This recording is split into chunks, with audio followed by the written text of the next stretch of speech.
second.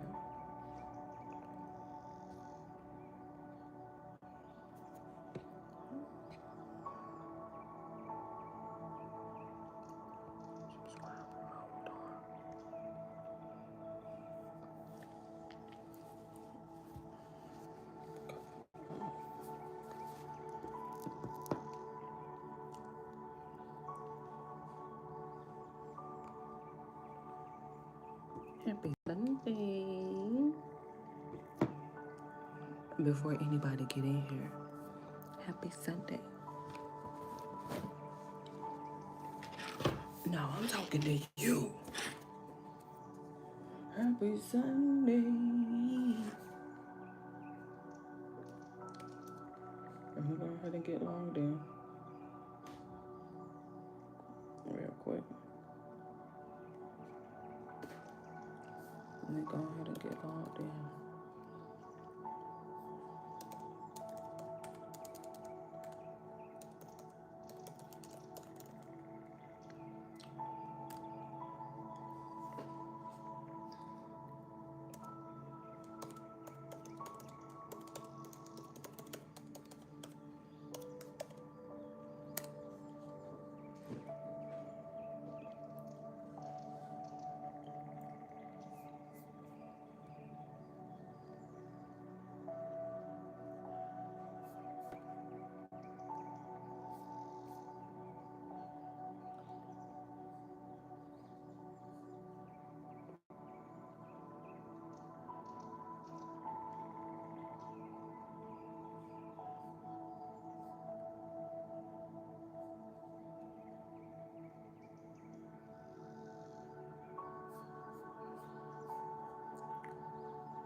Make it over here, OBS. Do I have a quote for today? Make it a quote real quick.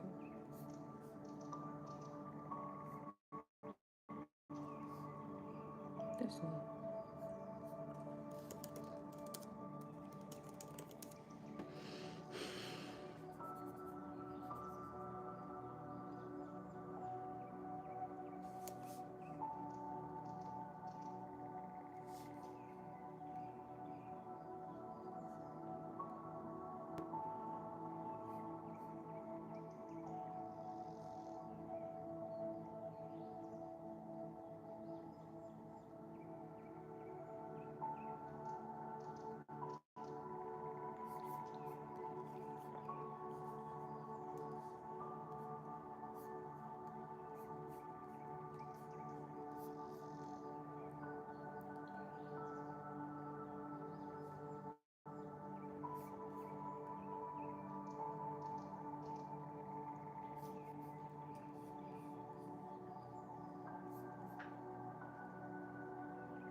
Say, talk a little less, listen a little more, and you will be a lot wiser. Ooh. Speak to my spirit.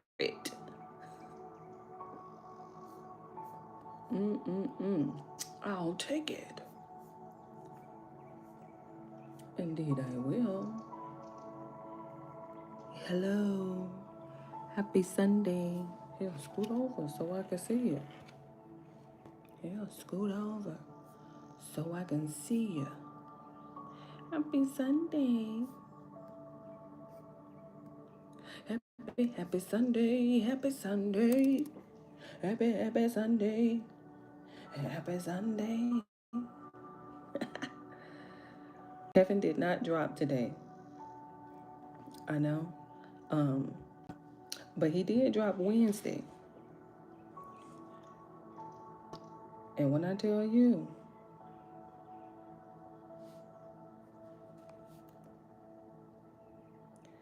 I think I got the wrong title up here. Positivity of Allah. Okay. What the hell? To 2026.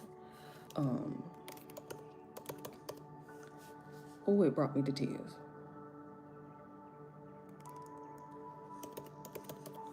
With Brooklyn.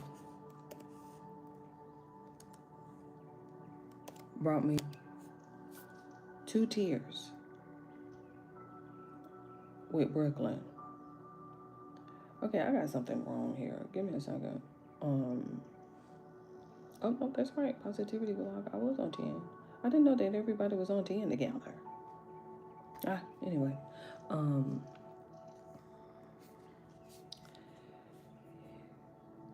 Because last week, Kevin didn't drop on Sunday.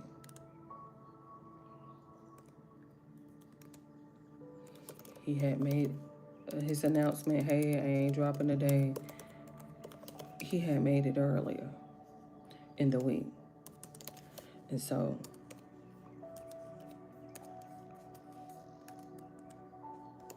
he dropped it Wednesday, I believe. If my memory serves me correct, I believe it was Wednesday. It could have been Thursday or, yeah, I don't know. But it was about the story. This lady named 18 years old. That's considered a teen. 18, that's a teenager.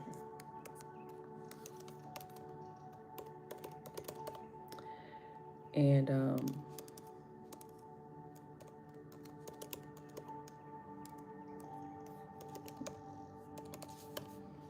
it just broke my heart. It just broke my heart. She's dating this guy. And she started working for, they have a baby. She started working for the mother, for his mother, the boyfriend mother. She started working for him, for her. She started working for her. On again, off again, on again, off again.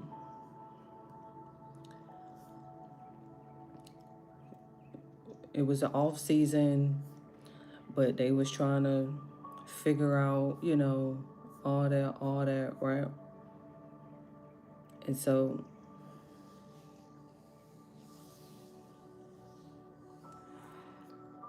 somehow, some way, they ended up spending the weekend together. Let me pull them up real quick. They somehow ended up spending the weekend together. And,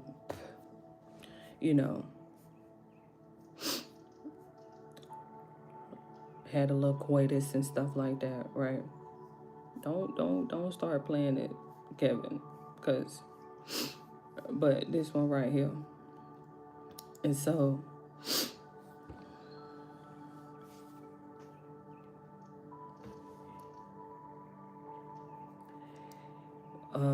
urgent care got in contact with him and gave him his test results. And gonorrhea was on the chopping block. And so he called Brooklyn. I think he brought it up to her, and then he alleges that she denied it, giving it to him. That's what she alleged. She alleged that he alleges that she denied having it and giving it to him. So he is mad. He is furious, and he calls his mother to explain the situation.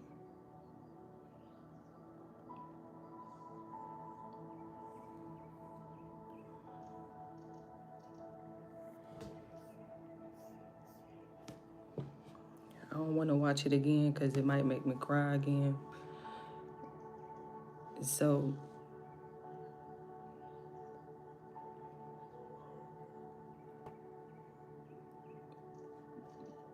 they're you know, they're one of those people who goes to the store and do inventory. They count whatever you got on in stock, and then they match it with the system. And so they out of town. They like 2 hours away from where everybody live. The business is out of town, and they're at this Home Depot.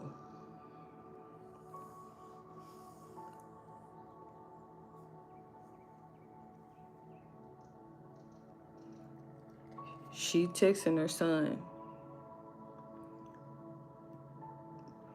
because we got the chat, we got the log, so you know, there's no hiding it at this point. There's no denying it. There's no justifying it. We have the text. We have the log. We have the chat, whatever you want to call it. He's mad. You know, I'm a shooter, right? And he's texting his mom this. She don't even supposed to have her phone. I ain't gonna say she don't supposed to, but you know, she got her phone. She texting him, entertaining it. She didn't went past entertaining it. She is egging it on. She has all the mind games in the world at this point. I'm talking about she played mind games all the way till they convicted her of first degree. All the way to the end, until they convicted her of first degree. Because the prosecutor got up there, her son, he got convicted for first degree as well. They brought the son in after he was convicted. Then her trial came second. They brought the son on the stand. And, you know, here we go with the cross. Prosecutor got up there and asked the son, would you have known where Brooklyn was if your mom had not given you the address to the Home Depot? He said, no. The prosecution said, nothing further, Your Honor.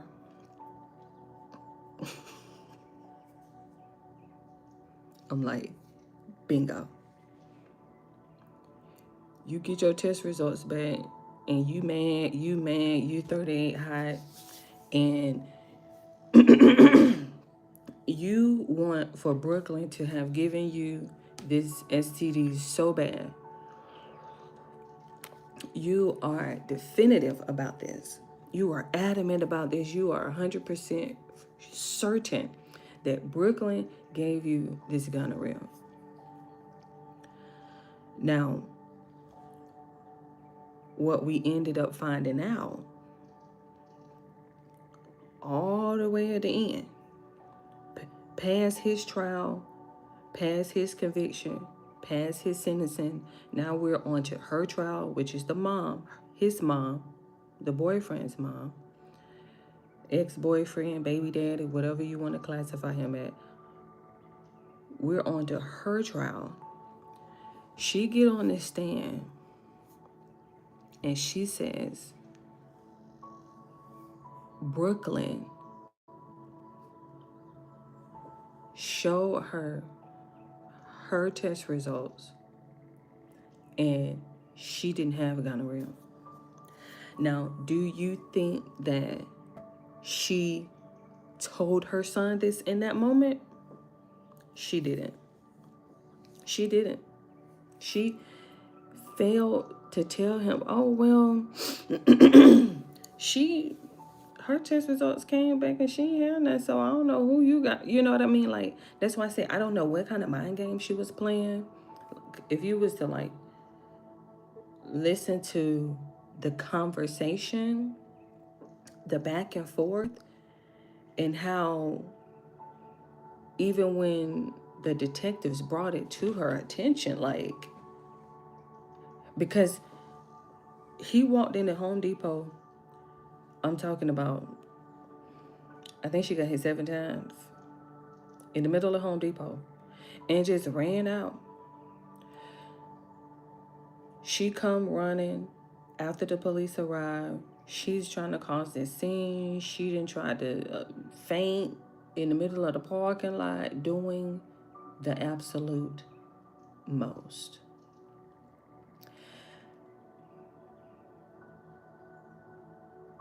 I just wish that the crash out season would come to an end. I really do. I wish that the crash out season would just completely subside, because I mean, in the middle of Home Depot, he got on the stand and he said it was an act of passion, because when I got to the Home Depot, you done drove 2 hours, and he said he stopped once, contemplated, but he was texting his mama and she kept egging it on. Oh, you a B? If you let her treat you like this, ooh, all that. Just. Then she lied talking about Brooklyn took the phone and was texting. She right where she need to be. Trust me. But not only just the crash out season would come to an end. This is why you can't have a relationship with, like, people and their mamas and stuff like that. Look, you can't even. It was just total confirmation for me. I ain't even gonna lie. Complete confirmation for me, because I'm like,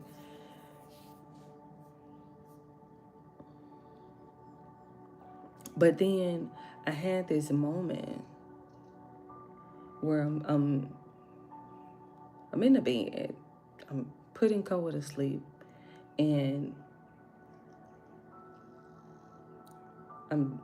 I told myself I was gonna go live, but I never know how it's gonna be. Like, you can't really, like, prep for the live. You just go live and just see what happens. You go live and you see what you find to watch and stuff like that. And so, but I was having this moment, and how this story hit so personal to me, because I remember when, before I moved, there was this incident, right, where one of my co-parents attempted to kick my door in. You have to understand, this is on Christmas Day, right? He's trying to kick the door down. And so I had told him that I was going to get a restraining order. And so then he goes for like 6 months don't see him, don't hear from him, or nothing like that, right? And so when he came to see the girls, because that's the co-parent, when he came to see the girls and get the girls, he had the audacity to tell the girls to their face,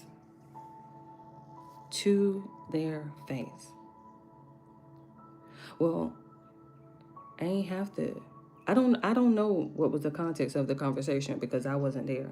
This is just what was related back to me when they got back. But I just remember Madeline was like, well, Daddy said that he didn't have to kick the door in. He could have just shot the door.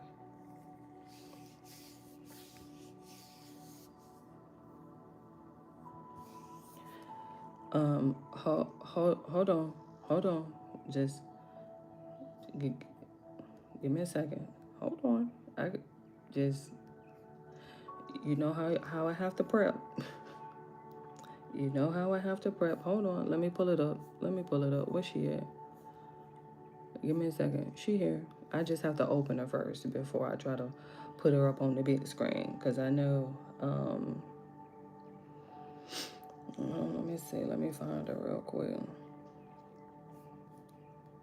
Hold on. Let me exit out because I just opened her. So she may have to refresh herself.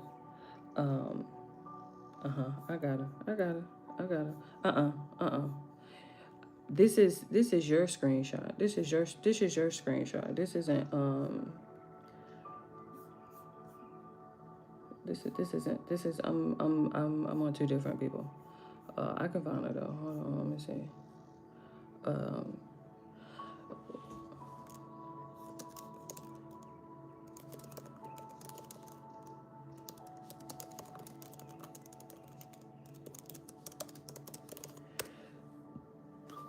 The quote that I used on here,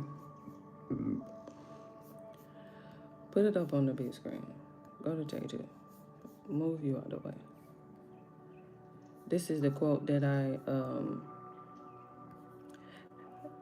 use as my thumbnail for this live stream, not for the live stream on the computer. It says, "I don't hate you, I just lost respect for you." That was the, it was at that moment that I knew, yeah, they got it on the t-shirt. They got it on a hoodie too.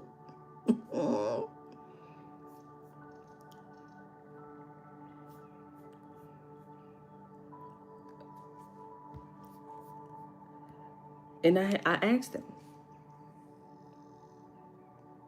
I had called him. And I asked him, I was like,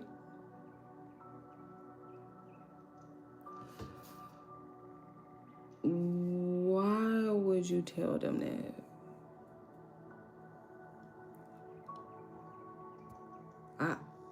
I said that I could have. And I said, but why would you tell them that?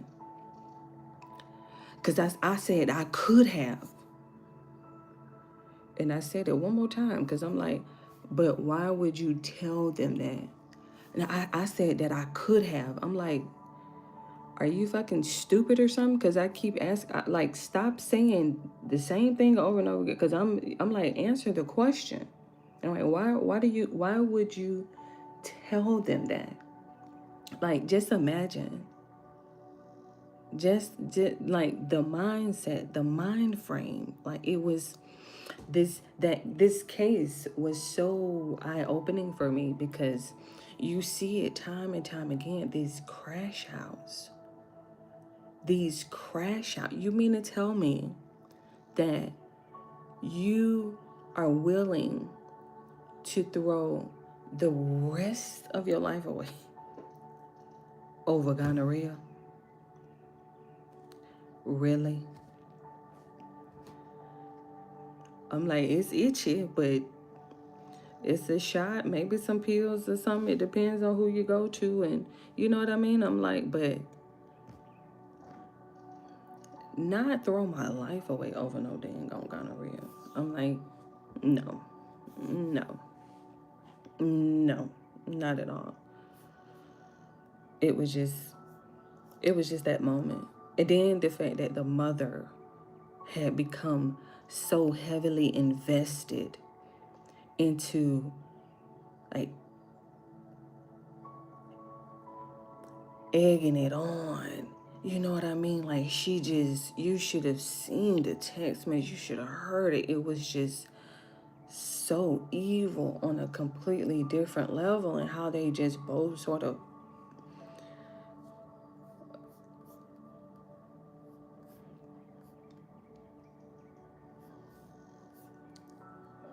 it brought me to tears. I ain't even gonna lie. Like, she just completely brought me to tears, because I'm thinking to myself, like, Brooklyn, you definitely didn't deserve that. You definitely didn't deserve that. Absolutely not. Like, just, like, really? But gonorrhea, though, is that's just mind-blowing. Mind-blowing. To think that somebody would throw their life away over gonorrhea. Wow. I just, it was just, because he didn't drop today. Kevin didn't drop a video today. So it's Sunday. That's typically who I watch on Sunday. I know Mike just dropped another video Friday. I didn't even get a chance to watch it because I had just watched Micah Miller again. I forgot who told me about that story first. But I ended up just watching that video. You know, another one of those crash outs. And it was alleged that it was determined that she subsequently could have done it to herself. So it's just, but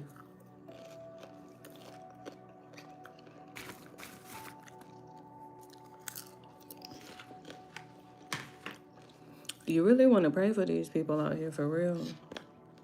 Because when I tell you, oh man, let me get this charger. It just mind-blowing. It really is. Hold on, let me push it close. It is mind-blowing and very terrifying, to be quite honest. Like, and very terrifying. What? How did we get to shooting the door down? Like, how did you get yourself to that point? I don't understand. And then to tell your kids, like, that's yeah, like, that's normal. Like, that's okay. Like, that's justified. That's better. I ain't have to kick the door. I could just shut. You know what I mean? And you should have seen how, like, they sort of related to me in this sort of daunting way. And I'm like, exactly. Like, I don't even know why he would say that, like it was okay. It just definitely rubbed me the wrong way for sure. But that's what happens when you have to move on in life. That's just what happens when you have to move on in life.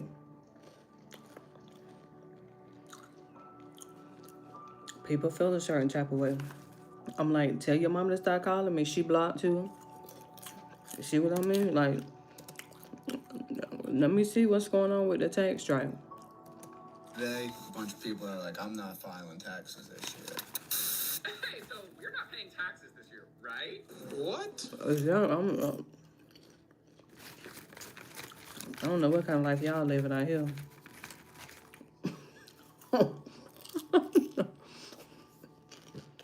Well, my mama, I don't know what kind of life y'all living out here, Lord. Let me scoot it over.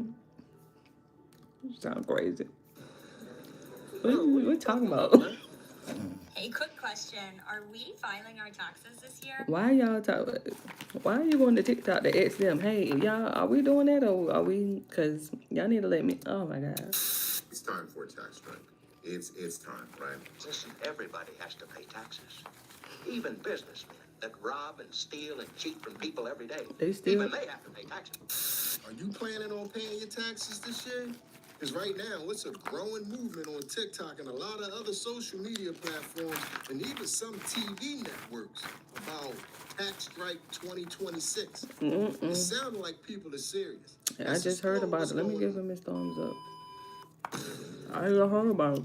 Let me straighten you up. What it look like, TV? I am back. What it do, baby? YouTube's own Barnell Hill. Did you miss me? Your very own spokesman for the Insanians. We're inside and we're comfortable. They're so comfortable. And I'm back with another one. Before we even get started, Right. y'all know this is not a political channel. Right. We don't get down in the mud. Never. We're here to have fun. Right. But the biggest story right now on TikTok is this tax strike. We're just going to cover what's going on and what people are saying. Okay, and leave it at that. Explore the phenomenon. This isn't going to be a political video. All right. We're just looking at the fact that a lot of people feel like it's a solution and not paying their taxes. Okay. And I'm thinking this is a setup for another one of them PPP loan situation, Klarna glitch situations, because this is going to come back to bite a lot of people. Yeah.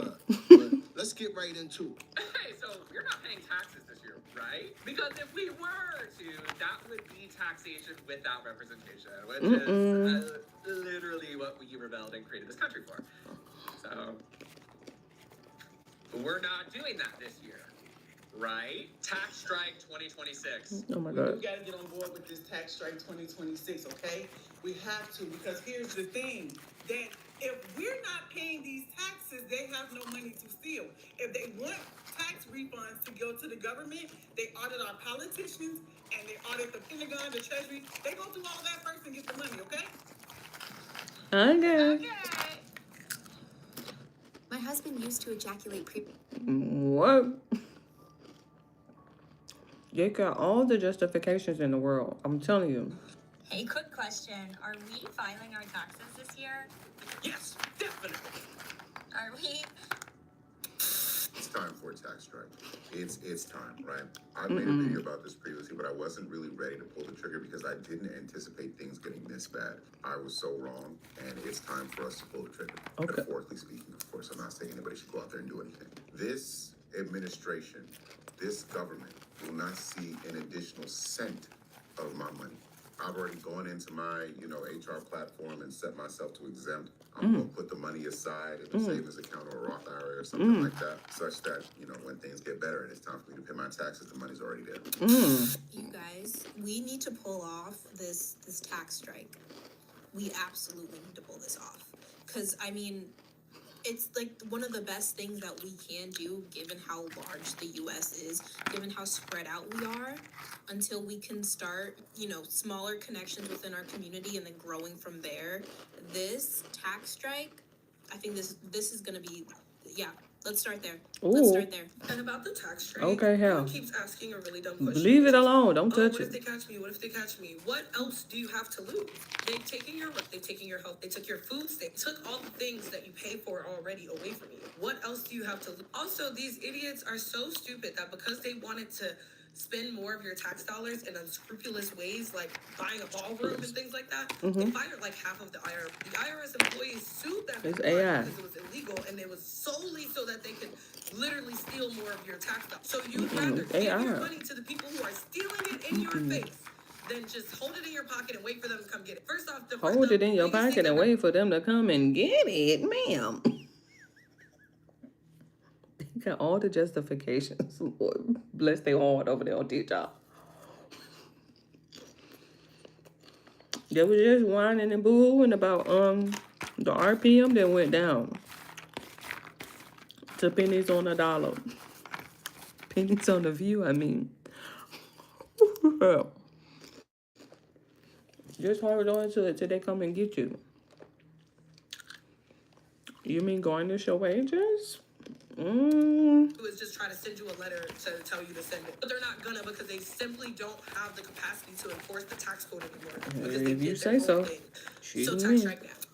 Like I said, I ain't here to get into how people feel and why they feel like that. I'm here to just to show you what's the mood, Okay. what's the tone, and what's going on over on TikTok. Right now, along with all this, as you can imagine, along with all this, you know, we need the tax strike 2026. Sure. There's some people out there that's not really giving out the best of us. Exactly. So I've been pushing this tax strike 2026 thing's pretty hard. Pretty hard. And the number one question I get asked is, what if they garnish my wages? Babes, unless you make a silly amount of money, they're not gonna wanna go through the effort to find out where you work, figure out who you are. If you don't file taxes, they gotta do all that work themselves. They don't want to. They just want you to give them the money right away from every paycheck. If enough of us do this, they're not gonna have the manpower to find every single one of us. It's actually a really lengthy process.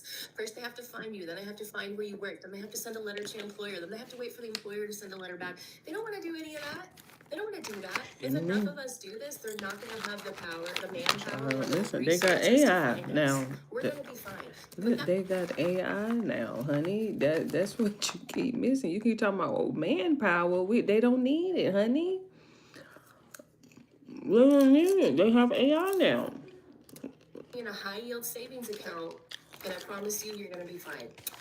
Right now, it's You should already have a high yield savings account.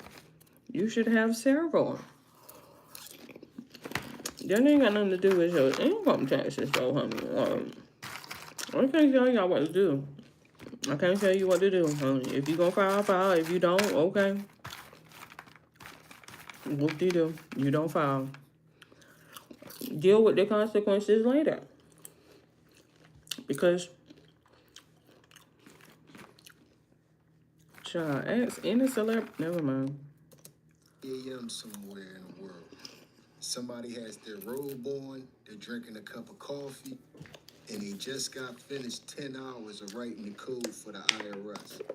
The IRS is about to have a program where they can find all of y'all and everybody can get a letter on the same day. On the If you think we that in they're not AI. trying to get some AI automation at the IRS, you are sadly mistaken. Yo, what? I think in the future it's going to be even easier for them to collect this money for you.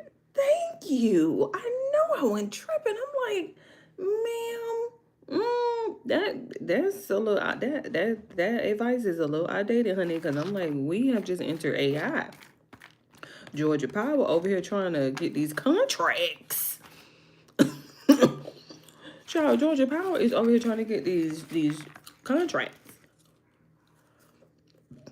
for these data centers. So, what's she talking about? Adding that little piece to it because I think she thinks it's going to be harder for them to come collect I'm this like, money 10 times easier. than it actually is. 10 times easier. You need to be making No, you need to be exactly. putting tons of money And I for need them to garnish $10 your too. wages. That's BS. I owe them not even $10,000 in student loans. They Sheesh. garnish my wages. They Bingo. get that money. Like I said, you can feel the way you feel, but don't set yourself up for Please failure. don't, Listen, Lord. it's a Please bad don't, advice. y'all. To everybody that's talking about not paying their taxes and all the bullshit, All that the they're saying bullshit, yeah. about a tax strike. 1099 people, people that own businesses and stuff like that. Yes, I understand. Yes, Sure. you pay your taxes at the end of the year. They Sure. don't take it out of your check Exactly. weekly or bi-weekly. when Different. You get paid like us W-2 people. Ooh. The W-2 people, Right. what they need to do is they need to change their dependents on the W-2s. Put down 9 kids. Do the same thing that the illegals do. Massive dependents, they take out very little bit of taxes out of your paychecks, and then they expect you to pay it back at the end of the year. That's when you say give. You get all your money throughout the year. They take very little taxes on your check. Where you go? I was finna say, what the hell you gonna get these random what are you talking about? I'm like, They not giving out the go crazy with dependence advice. They're telling everybody to go exempt. And a lot of people are going exempt right now. So I have an update. I officially decided to go exempt.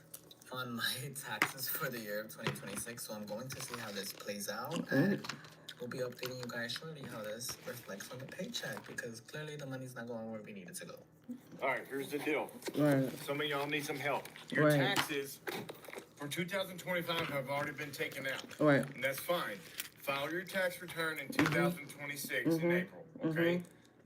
Now, since it's a new year, call your employer or get a hold of your employer, send them an email, get you a new W-2 or W-4. My W-4 looks like this, tax exempt. You're going to put tax exempt in the correct box, federal income tax stops coming out of your check. Fantastic.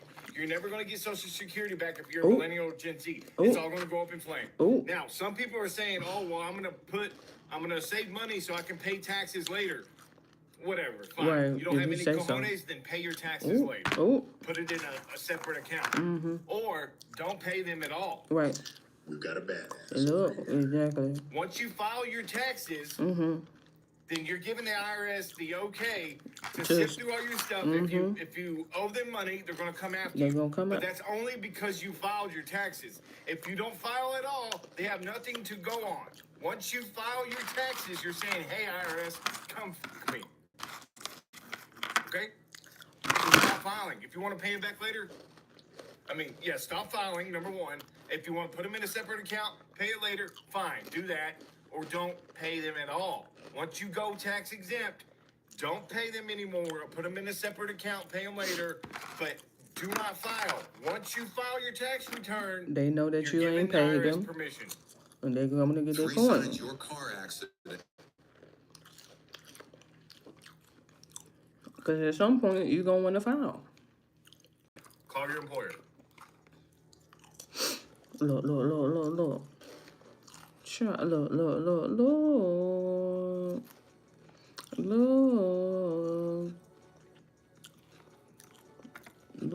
You need to y'all. file as exempt on your W-4 immediately. Do Mm-mm. not give the government a cent more than you have to. Oh, my goodness. But Nicole, we have to pay our taxes or they'll garnish my wage. Uh-oh. No, they won't. You know why? Because you have until October of next year to come up with those funds. Okay, you file for exempt this year, you get to set aside all those funds that you're getting for not paying your taxes immediately. And then, come filing season next year, file for an extension, you have until October 2027. Imagine how much leverage we, the people, will have if we all do this. October 2027. That is a long way to postpone. No, not really. I'm telling you, they out here literally beating the concrete and recruiting people to file exempt. And a lot of people are Falling for taking it. bait and filing exempt. Hello, everybody. Uh-oh. I had a great night at work. You want to know why? Driving. I got 3 of my coworkers to join the tax strike and to put exempt on their W-4s because guess what, guys? We're no longer paying taxes. I love it. They did it right there in front of me. They switched from paying taxes to exempt. So tax strike 2026. How about this? Tax revolt. Let's do it, guys. Man, there's a lot of crazy shit going on out there, isn't there? We had, what else happened today? Oh, we had that Postal Service thing. So I made a good post on it. And you know what? Some postal workers are saying that they received the letter where it talks about an imminent danger and threat coming and to be careful and extra vigilant. And then some are saying they never received one. Some are saying the letter is fake, but you know what? I'm just playing with the internet because the internet and all this shit coming out, there's so much misinformation out there. So you know what? Oh well. At least I'm trying to do something for the truth. But yeah, 3 coworkers did it. Tax exempt. Let's go. We're no longer funding this government and their freaking wars. Or yeah, screw both sides. Screw the Dems. Screw the Republicans. Screw the neocons. I'm done. I'm a true conservative. Don't pay your taxes. It's unconstitutional. Yeah, I don't know, man. Then you got people that say they did the math and they done came up with the exact number of people that they would need to go exempt to actually break the government or send a message to the government.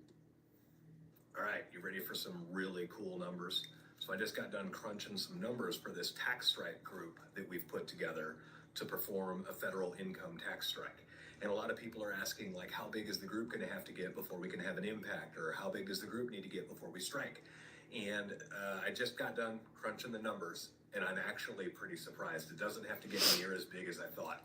So according to ChatGPT and the IRS and a couple of other websites, the average American federal taxpayer pays $13,890 in federal income tax. The top 1% pays a little over $500,000 in income tax. The bottom 50% only pay a few hundred, but on average, $13,890.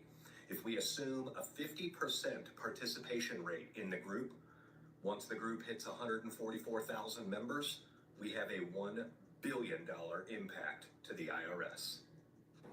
Okay. Hold on. Ty, I would like you to crunch those numbers again. You want to be one of the 144,000 chosen? Nah, that was wrong. But didn't we just get somebody $4 billion? That's why you just got to be careful with some of the logic and theories behind this. Like I said, I'm not knocking nobody for how they feel, but moving right along, I think the part that people keep leaving out about this whole exempt filing status is... Y'all do know, even if you go tax exempt, you still gotta pay the taxes, right? Are we aware of that? Like, I need to make sure They just keep acting like understanding, because I'm seeing a lot of videos and a lot of comments misinformation. of people thinking like, oh, they're just not gonna get no money. Oh, the government's not gonna get no money out of me. I'm like, true. They're not gonna get no immediately money right now. right, but They're gonna get their money later on though. What penalties come with that? I don't know. It depends on you and how much you make, right? But you are going to have to pay them at the end of that tax year. Just making sure we're fully aware. Unless you already have your favorite Prison Orange jumpsuit picked out, I don't know. Give me my money.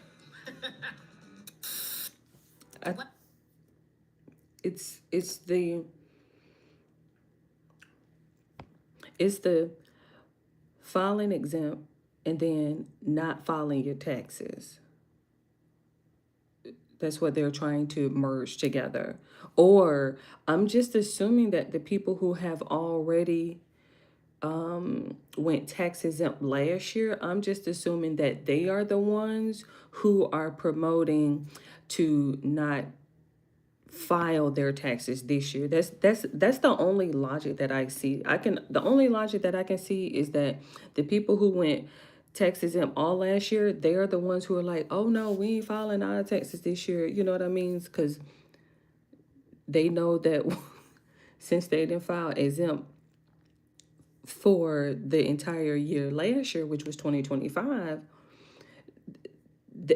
they know that if they file their taxes, well, when they file their taxes this year, they're going to take all of their taxes, they're going to take all of their money back out of their income tax refund that they owed or that they're due because you went exempt last year. And so that's the only logic I can see. And I feel like if you're one of those people who are telling people to tax strike, then you should make that very crystal clear. Oh, I'm only telling people who already went tax exempt last year, don't file this year, because they're gonna want their money back. I'm like, you can't tell people to not file who've already paid their taxes last year. That just logically, that don't even make sense. I'm like, if you done already paid all your taxes and they done took all your taxes out of your check last year, I'm like, okay, you can file, you good. But I'm like, if you went tax exempt all last year, I can see why. I can see why. You probably gonna have to pay them with some interest or some tax on it. So always interest. You're gonna have to pay them. You might as well not even set yourself up for the possibility of not paying them. And the consequences, right? The long-term consequences dealing with the IRS. Oh, what are the exact consequences if all this goes bad for somebody? This comment reads, okay, but don't be surprised in a year when the IRS has put a lien on your property. That sounds serious. Let's talk about it. So maybe you're interested in Tax Strike 2026 and becoming a ward tax assessor, and you're wondering, what can the IRS do to me? Right, I'm not. Well, we're going to talk a little bit about that here today. Okay. Just a disclaimer, this is information only. I'm not giving you any legal advice, any tax advice, any financial advice. This is just information. One of the things that people do to mitigate some of these risks is to take the money that they owe in taxes every year and set it aside somewhere. Maybe in a high yield savings account. I'm thinking maybe a CD, money market, something where you might get a little bit of interest off of it. Sure. Because the way out of a lot of the consequences is to pay the tax bill. Sure. And if you have your back taxes and a little bit of extra to cover fees and interest, that'll make the burden on future you a lot less. I guess So this if comment was you left on a video where I'm right. talking about filing your tax return but refusing to pay all or a portion of what you owe. So if that is the situation that someone is in, the first thing that's going to happen is the IRS will send out a form letter. It's pretty standard. They have your information. They know what you're doing, and they want you to know that they know. And these are the scary things that they might be able to do to you. You'll also see penalties being added to your tax bill for not paying. Those can only be a maximum of 25% of your total tax owed. And your tax debt will also start to accrue interest, which will happen until you reach the statute of limitations, which is 10 years. Now about this lien that the commenter is warning me about, the IRS doesn't publish exactly when they take particular enforcement steps, at what part of the process or what level of debt.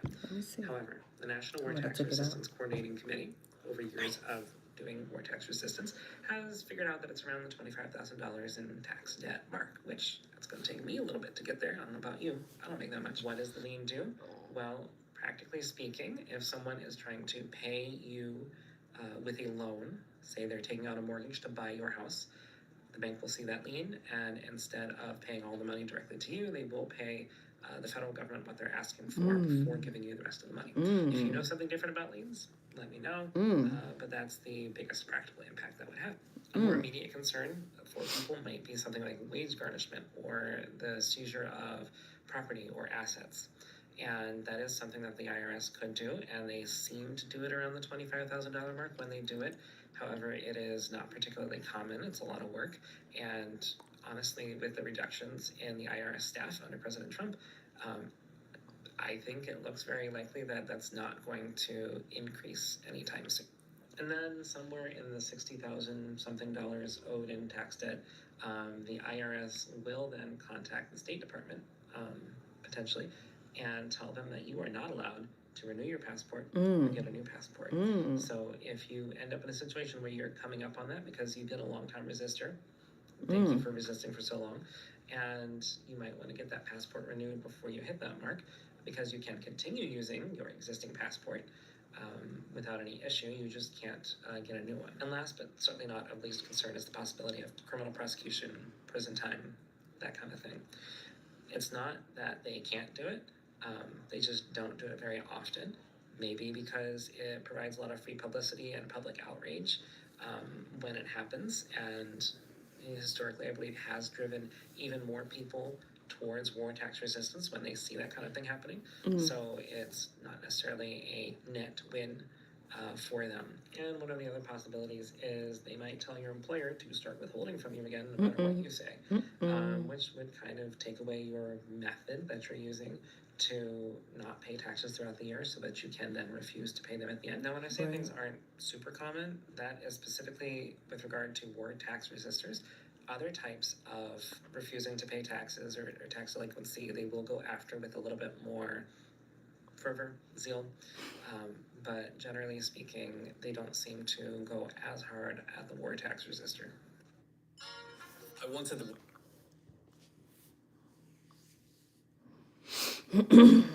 Oh, he had so many stitches to that, More Lord. detailed information, or if you are looking for some kind of advice, you could go to the National War Tax Resistance Coordinating Committee's website. They've got information there.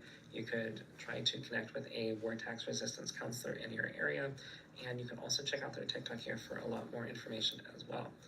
These consequences should go away after you pay the tax debt. So having that money on hand, set aside, ready to go is going to be a big help in that. And there are also mutual aid funds. I believe the National War Tax Resistance Coordinating Committee oversees one of those aid funds. You can always join it as a contributor. I think the website says that they only make about 3 asks a year, and it's never more than $30, I believe. Go check out the website for more details. If that's something you can afford to do, that's a great way to help support the cause. even if you are not going to tax strike, if you're not going to be a war tax resistor. Like I keep trying to reiterate to y'all, I don't have a horse in the race. So while we have a whole influx of people out here saying that they're not going to pay their taxes because they fighting the power, we have a whole nother influx of people saying that this is one of the dumbest ideas they ever heard. That's stupid. Use your common sense. I don't know why I'm seeing people talk about tax Look, rate. beard. Taxes already came out of your paychecks. And if you don't do your taxes, you won't get your refund on the fact that they overtaxed you all year. I think they're just saying that so they get to keep all the extra money. Do your damn taxes. Like this, I'm like, for the people who done already paid their taxes out of their check, I'm like, why would you not? That doesn't benefit you. You done already paid. I'm like, y'all need to be. I ain't never done TikTok. I come to TikTok over here with All y'all him. can go on a tax strike in 2026 Look, if you want to, but what is he eating? I enjoy not being in federal prison, so I'm going to keep paying my taxes. Ooh, federal I've prison. been seeing all over Twitter today, a bunch of people are like, I'm not filing taxes this What? What is that accent? It never ceases to amaze me how stupid some people are. Ceases to amaze me. One, why are you admitting that on social media? Ooh, And two, good point. the IRS doesn't work in real time. Ooh. Like, they're gonna let you owe them a good tens of thousands of dollars Ooh, to taxes. Ooh. And then they're just gonna hit you up like, yeah, we're gonna garnish all your paychecks until we're whole. Or they're gonna bring you to jail. You ain't lying. Neither of which are good options. So, I mean, go for it. Don't file your taxes. I think they're stupid too, but I'm gonna keep paying them because I don't know what the accent dumber is. to not. Exactly.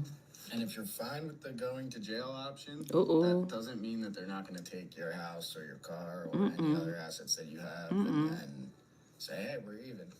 Like, don't fall into the trap of people that are just yapping on Twitter. That's basically the message. Get that head scratch.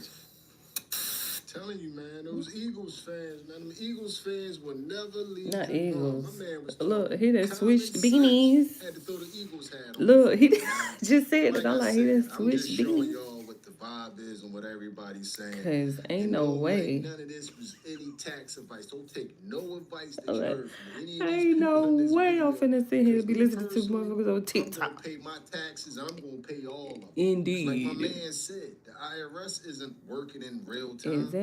And how you think you gonna beat the people that make the money? We just have seen these people print money endlessly over the past 5 years. They keep printing more money every time we turn around. And it took the pennies away. Imagine that. I'm talking about, and then took the pennies away, and you had to see my buddy, who just went to Home Depot. He was standing out there in the parking lot. He was 38 hot about that 52 cent. He's like, where my pennies at? Oh, we ain't got no pennies. He's so we just round down. He was like, no, you need to round up. You need to give me a nickel or take your merchandise back. He stood on business about that penny, about the 2 pennies. I appreciate that. I appreciate that. He said, they ain't rounding down no 50 cent. Give me 55. Y'all filing y'all taxes? Child, you know, doggone well I'm filing my taxes. I ain't finna be fooling with no IRS. Man, I ain't playing with them people. Exactly. They already garnished my check before. I am not playing with them again. When you go to get your paycheck and you open it up and it's gone, say what? Look at Richard, my They God. had that gone feeling. Like I'm telling you, for some reason, it seems like as we keep going into the future, financial literacy is going just out the window. They are really, really trying to convince y'all to make the dumbest decisions that y'all can make with y'all financial future. Shut up and take my money. Decisions that they would make. Whoever you think that they is, they Right. wouldn't make this decision. So I wouldn't make it either. I wouldn't So either. on that note, like I said, hit me up in the comment Ain't section. no Y'all tell doggone me way. how y'all feel about everything y'all have just witnessed. Tell me how you felt about what just happened there. And if you made it to this point in the video, You know I you did. want my MVP. It was a stone groove, my man. I'm out of here. The tax strike is not going to do anything. They're going to get paid anyway. They get their funding from the Federal Reserve, which is a privately owned bank. and there's interest on it. There's been interest on it the whole time. So if that's who creates our money, the Federal Reserve, then the very first loan they issued had interest on it. Guess what? According to the very first loan, more money was owed to pay that back, and that money did not even exist at that time. Right? So by definition, the way that it works, there will never be enough money in circulation to pay it back. Most of these people are wealthy. So like, we could stop paying taxes and it's not going to change a thing. What we need is accountability. And we need visual results of that accountability. You're goddamn right. Solid advice. Solid. Move out the way, because somebody got a cease and desist.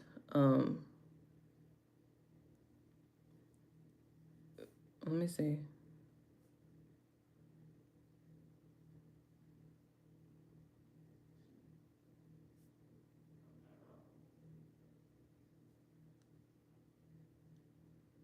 Okay, well, I didn't know that Logan was suing CoffeeZilla. Give me a second. There's a lot going on in these YouTube streets. Myron was over there on Candy, still ain't went over there, and he is up to 900K. I didn't even see the last one. I was trying to go back to Wolves and Finance. Let me see if he's still on my feed. Because what's name sent a cease and desist. Let me see. Yes, this is my algorithm, Lord. She all over the place, ain't she? I'm trying to find it. Ontario. Okay. I'm just be saying what Nate be at. He be traveling, Lord. Dog food. Who knew that was the code word for, you know, the hero? Brian. I don't even. Oh, that Brian. Oh, wait. Oh, you see, I'm bracing myself. And we got Adrian on the case. Man, let's go. Let me ask you something. Yeah, look. He coming in with a question, Lord. He coming in with a question. I'm like, man, Brian, Adrian, you got this case? And I'm like, look, when he dropped it? 4 days ago. I was nervous to watch it by myself. I'm like, ooh, not that Brian. Not that Brian. Didn't he text his mama or something? Call his mama or something? Sat there on the phone? Ooh. Ooh, I gotta brace myself, Lord, for this Brian.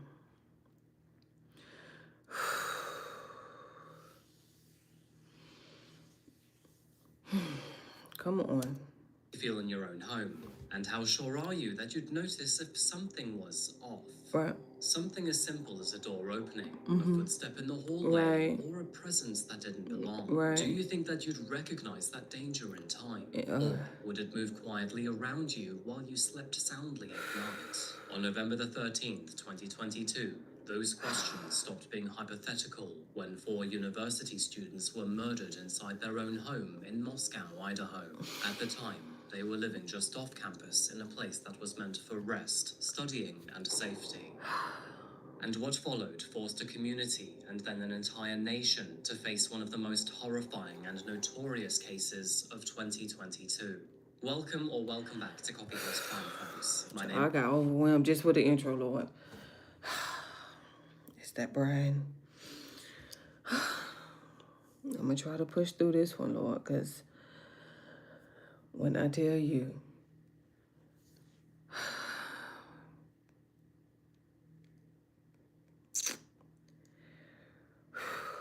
let me just get the word. Adrian, and today we're heading to Moscow, Idaho, to look at a case that eventually became known as the Idaho 4. Yeah. And I'll be honest with you here, the more that you dig at this case, the more that it seems to unravel. Right. In fact, there are many details that I didn't even know about until I started researching. See what I mean? Me By the too. way, here is a quick reminder that I and the rest of my team at Coffee House Crime Not are AI. all in fact humans, and we don't present with AI. We do have a cat though named Nero, so subscribe for Nero. Love him. Or, of course, to support your favorite YouTubers. We really do appreciate it.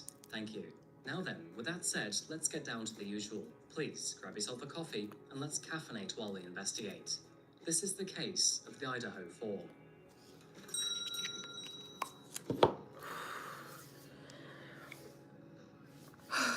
Let's just try to get through it. Welcome to Moscow, Idaho, folks. With a population of just over 25,000 residents, Moscow is inseparable from the University of Idaho. When I say that, what I mean is that the university isn't simply in the town, but it is quite literally Moscow's pulse. As for its students, Moscow feels safe. Violent crime is rare enough to feel abstract, and when something bad happens, it tends to be elsewhere to other people. Houses near campus blur into social spaces. Friends come and go, and doors are routinely left unlocked. It's the kind of place where noise complaints are the most likely police visit, and where life feels like one long social event day in and day out. Now, on King Road, which is a short walk away from campus and found on the southwest corner of town, was a 3-story rental house that stood like many others. As you may have already guessed, this was just another usual run-of-the-mill student house, cheap and cheerful, and filled with 6 young adults. The location was great, actually. You had the university to the north, and a few restaurants found only a few minutes further. However, it was just before noon on November the 13th, 2022, that this house, found on the skirts of Moscow, became the epicenter of one of the most violent and brutal stories that America had seen in years. 911 location of your emergency. Something is happening. Something's happened in our house. We don't know what. Tell me exactly what's going on. One of the roommates has passed out, and she was drunk last night, and she's not waking up. Okay. Oh, and they saw some man in their house last night. Can I just tell you what happened, pretty much? What is going on currently? Is someone passed out right now? I don't really know, but pretty much at 4 a.m. Okay, I need to know what's going on right now if someone is passed out. Can you find that out? Yeah, I'll come. Come on, let's go check. She's not. What's wrong? She's not waking up. Okay. Hello? Is she breathing? No. Okay. I have already sent the ambulance and law enforcement. Stay on the line. There's a police here right now. Okay. Okay, I'm gonna let you go since he's there with you and can help you. Okay, thank you. Shortly after this terrifying phone call was made, police arrived at the residence. From the street, nothing looked wrong or out of place. There was no shattered glass, no signs of forced entry, and the curtains were drawn. As they approached the property, some of them even expected that they would only be helping someone wake up. But once they were inside, the reality and gravity of it all quickly set in. What officers encountered was nothing short of horrific.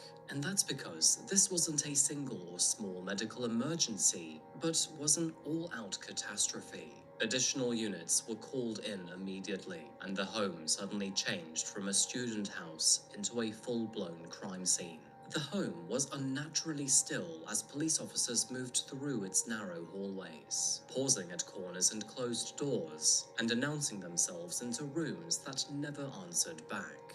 The first grim discovery came on the 2nd floor, when 2 students were found inside one of the bedrooms. And as officers continued in their investigation, they found 2 more victims in another bedroom. It was at that moment that they realized that 4 young students had all had their lives ended in the same house, across multiple bedrooms and on a single night. And so obviously, they realized that whatever was going on, this extended far past them, or the officers, or even Moscow. Meanwhile, outside, the neighborhood's tone shifted. It is the kind of tension that everyone dreads, because as police presence grew and the patrol cars arrived and then remained at the property, everyone waiting outside knew that this was not going to be just another noise complaint. It was in that moment that one of the officers stepped away from the property to speak with one of its surviving roommates. And from this footage, you can tell how horrified and shaken Dylan was. All I heard was, I heard go upstairs and okay, I'm gonna go to sleep now because she's going upstairs. You heard who go upstairs? Kaylee and the dog Murphy. And upstairs to the very top? Yeah, that's where her room is.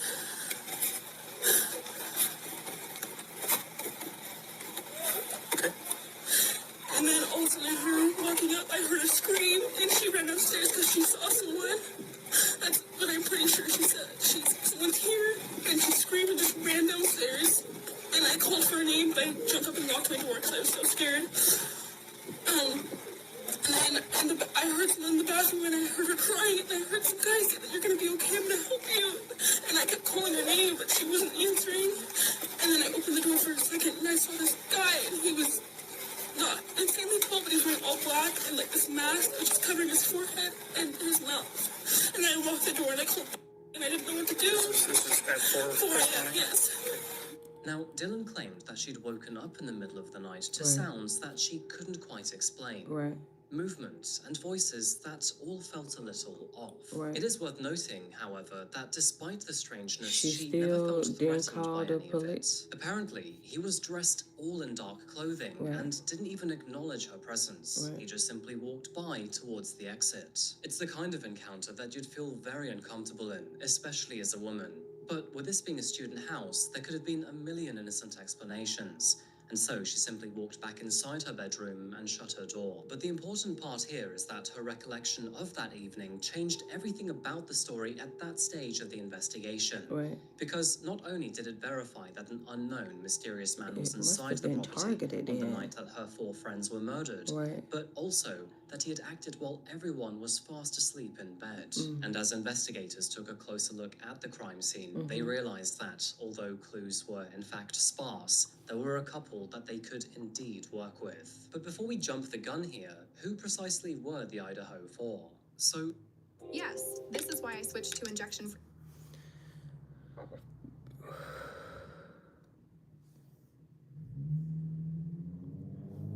before answering that question, I'd first like to take you behind the scenes here at Coffee House Crime. With the turn of the new year, a lot of us are thinking about returning to work. I think it's an ad, if I'm not mistaken.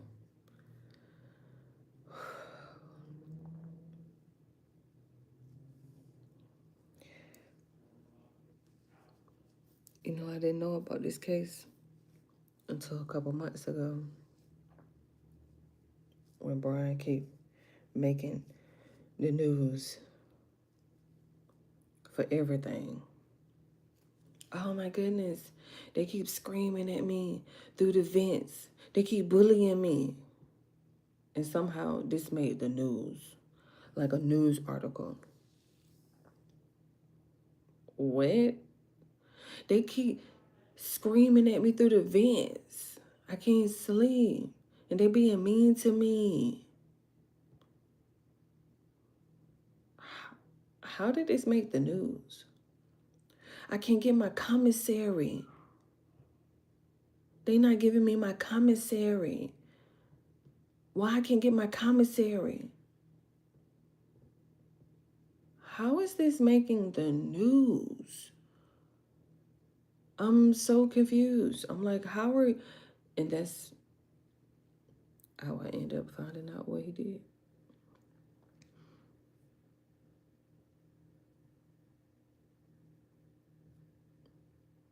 They keep screaming at me through the vents. Keep being mean to me. What? A whole news article. It was like a real news article too. I'm like, why are y'all giving him all of this after conviction publicity? I don't understand. Like, please. Get me to understand, why is he getting all of this after conviction publicity? Because they're screaming at him through the vents. He's feeling bullied. You've been there a week and you ain't got your commissary because JPay don't work that fast. It has to go through a verification process and all that. Always goes, they were all just ordinary people before this story became, Right. well, a story. Well- Much like you and I once were, they were all simply students, Right. just caught in the ordinary gravity of college life. Right. So, beginning with Madison Moore. And then what just happened? What was the recent update? What was the recent update? It was the lawsuit.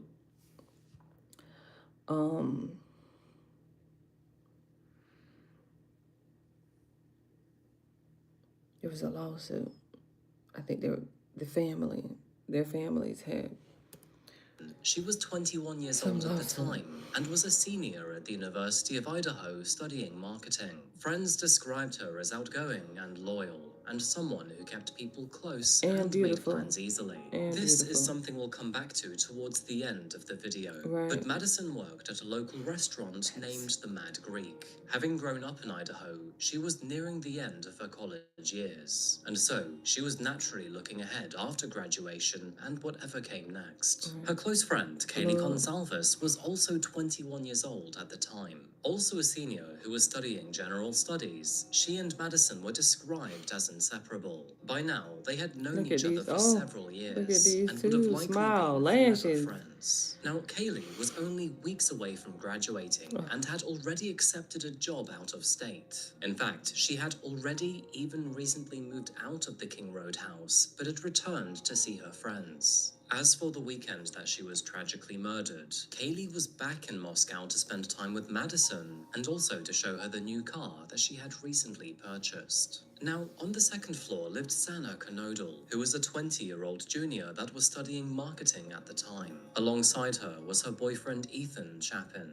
who was also 20 at the time. Ethan was a freshman who was majoring in recreation, sport, and tourism management, and was well known on campus for his warmth and friendliness. And although he didn't officially live at the King Road house, he spent much of his time here with his girlfriend, Sana. Interesting side note here, but both Sana and Madison worked at the same restaurant, and their connection was not accidental. This was a house that was shaped by overlapping friendships. Now, you could say that the house on King Road was rarely quiet. It wasn't overly drunk or dangerous or disorderly, but it definitely was social. Many of their friends would come by without any notice whatsoever. Music would play on the porch on most days, and with this many visitors, the noise was kind of inevitable. It is worth noting that in the months leading up to November, police had already been called to the address on more than one occasion. It wasn't for violence or anything criminal like that, and it was merely just noise complaints. But of course, with students being students, a lot of the other neighbors around would lose out on sleep.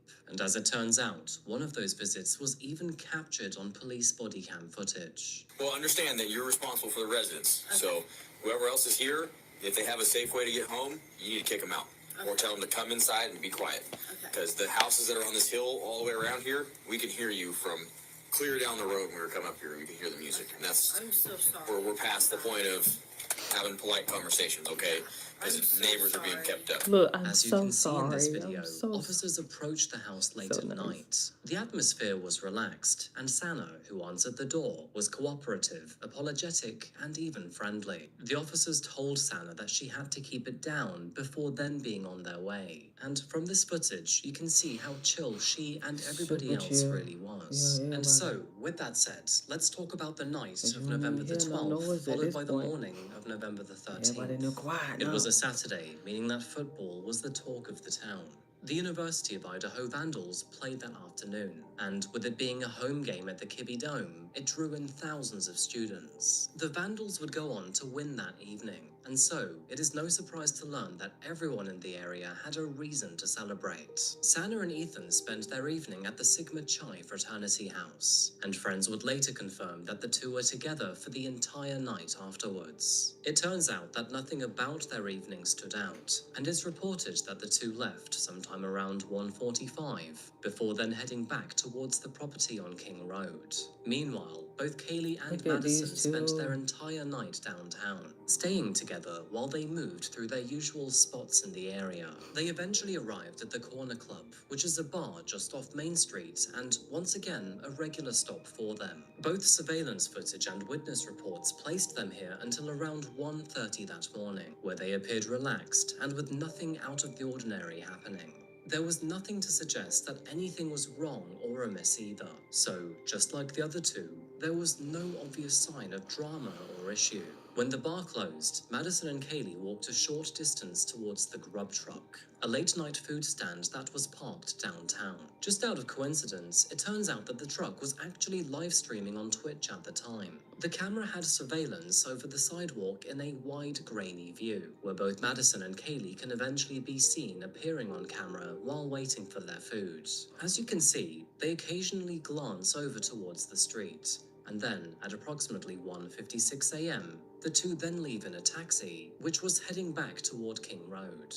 Madison and Kaylee arrive home just before 2 a.m., and coincidentally, both Sana and Ethan also make it back around the same time.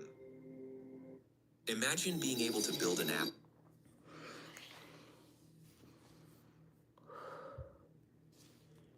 And soon enough, all of the lights were out, and the property fell silent at last. Now, for a while, nothing happened, and all was peaceful. However, as we know, around 4 a.m. all of that changed. It all began when Dylan, who was asleep on the second floor, woke up to what sounded like the dog playing upstairs. You see, Murphy the dog belonged to Kaylee, and of course Kaylee was visiting Madison over the weekend, and all three of them lived above Dylan on the third floor. And with this being a student house, noise even this late at night wasn't unusual. It wasn't long after this encounter that Dylan then heard Kaylee say something along the lines of, "There's someone here." And again, while that was an odd thing to hear, it didn't register as a danger or a warning at the time.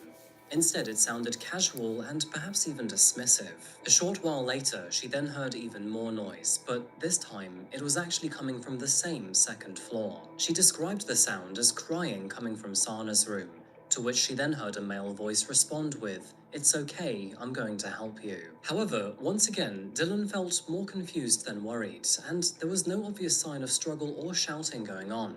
And so, after checking her front door for the second time, she then headed back to sleep. But after opening her door for the third time, well, what she saw would stop her cold, because that is when she came face to face with a man who was walking straight towards her. Slowly slinking down the hallway, the man was dressed all in black, wore a face mask, and had bushy eyebrows, a detail that would later matter. But rather than say or do anything to Dylan, he quite literally ignored her existence. Instead, he walked by her and towards the sliding glass door. I mean that quite literally, by the way, because this man didn't even acknowledge Dylan. Instead, he just walked right by her and then, just like that, vanished into the night. Dylan stood frozen as the man passed by. Once he was gone, she then shut her door and locked herself inside her room. And it turns out that she was not the only person or thing to spot something strange that night either. At approximately 4:17 that morning, a security camera, which was found less than 50 feet away from the property, captured some rather strange audio. In this footage, you can hear what sounds like voices or a whimper, which was then followed by a loud thud, and then a dog barking repeatedly.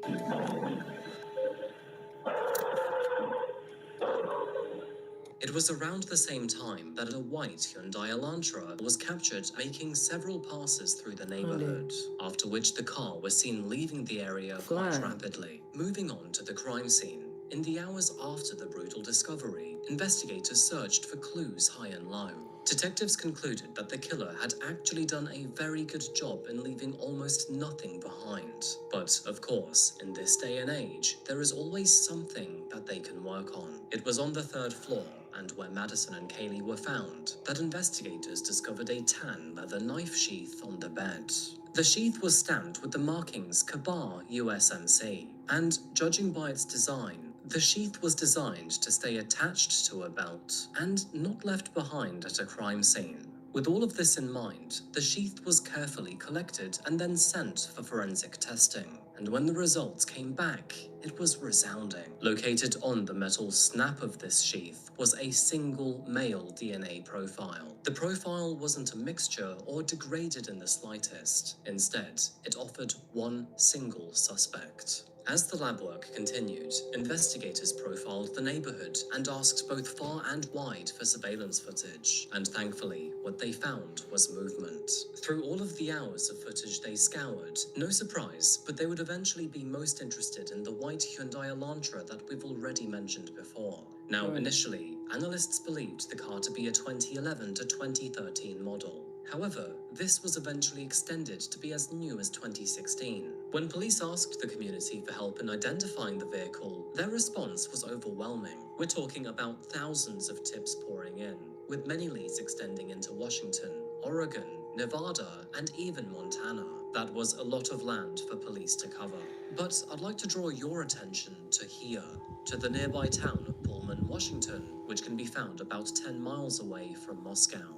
Despite being in different states, driving between these two towns only takes around 15 minutes. And it turns out that one particular white Hyundai Elantra that came from the town of Pullman had now come across their sights. The vehicle's records would lead them to a graduate student living in the area, and his name was Brian Kohberger. And surprisingly, not only did his vehicle fit the bill, but when detectives took a closer look into his profile, they realized that his trail was not actually subtle at all. In fact, he already had history with Moscow. It was in August of 2022, and only a few weeks before the killings, that Brian had been stopped by Moscow police for a routine traffic violation. Now, at the time, this interaction was quite unremarkable. He gave the police officers his ID, answered their questions, and then provided them with his phone number. So, when investigators later applied for warrants to obtain historical phone records, they took this opportunity to check out his location data. And when they did, well, let's just say that it painted a pretty devastating story. Surprisingly, it showed that Brian was in the area of King Road at least a dozen times in the months leading up to November the 13th, with most of these visits happening late at night or in the early hours of the morning. See what I mean? Of course, this was a very strange detail for detectives to realize because Brian had no business in the area. So, why was he repeatedly traveling to King Road without any purpose or reason? Detectives also realized that between 3 and 5 on the morning of the murders, Brian's phone stopped connecting to nearby towers altogether. It didn't appear near King Road or anywhere else for that matter, and was untraceable in a 4G and 5G rich area. In short, the phone was decisively turned off for 2 hours that morning, over the space where 4 people were murdered. And of course, that wasn't reassuring at all to detectives. If anything, it was incredibly suspicious. And when his phone was finally switched on and connected back to the network, it showed Brian traveling southwest away from the crime scene, which of course aligned perfectly with the surveillance footage. And all of a sudden, the data, and even the lack of data, was creating a very damning picture. At this point, you're probably...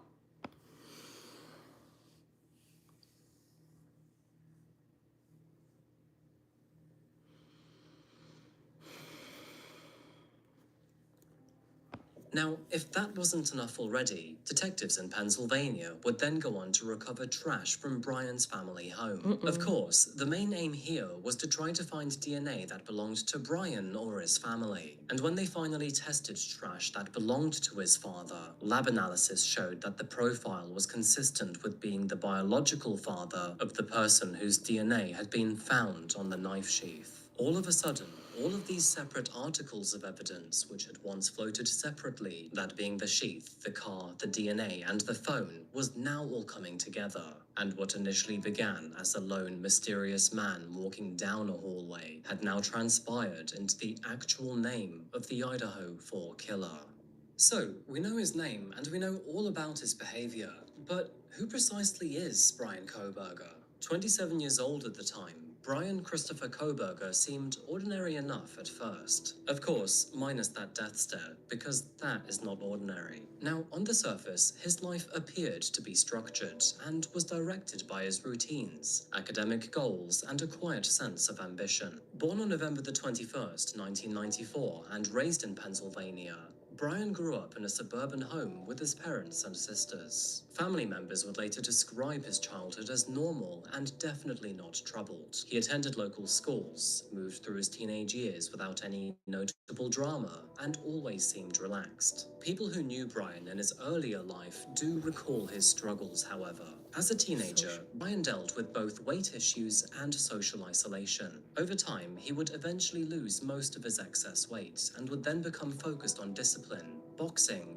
running, and strict routines. Academically speaking, Brian first earned himself an associate degree before then going on to receiving a bachelor's degree in psychology. Strangely enough, his interests would even narrow down towards crime, and he then went on to complete a master's degree in, you guessed it, criminal justice. Now, here's the interesting part, but it turns out that his coursework focused on criminal behavior, investigative methods, and even the mechanics of crime itself. And then, in 2022, he enrolled in a PhD program in criminology at Washington State University in Pullman. Brian came across as both serious and reserved, and although he wasn't known as an extrovert, he was described as sometimes confident. Other people would say that he was cold, corrected others during discussions, and would take debate way too seriously.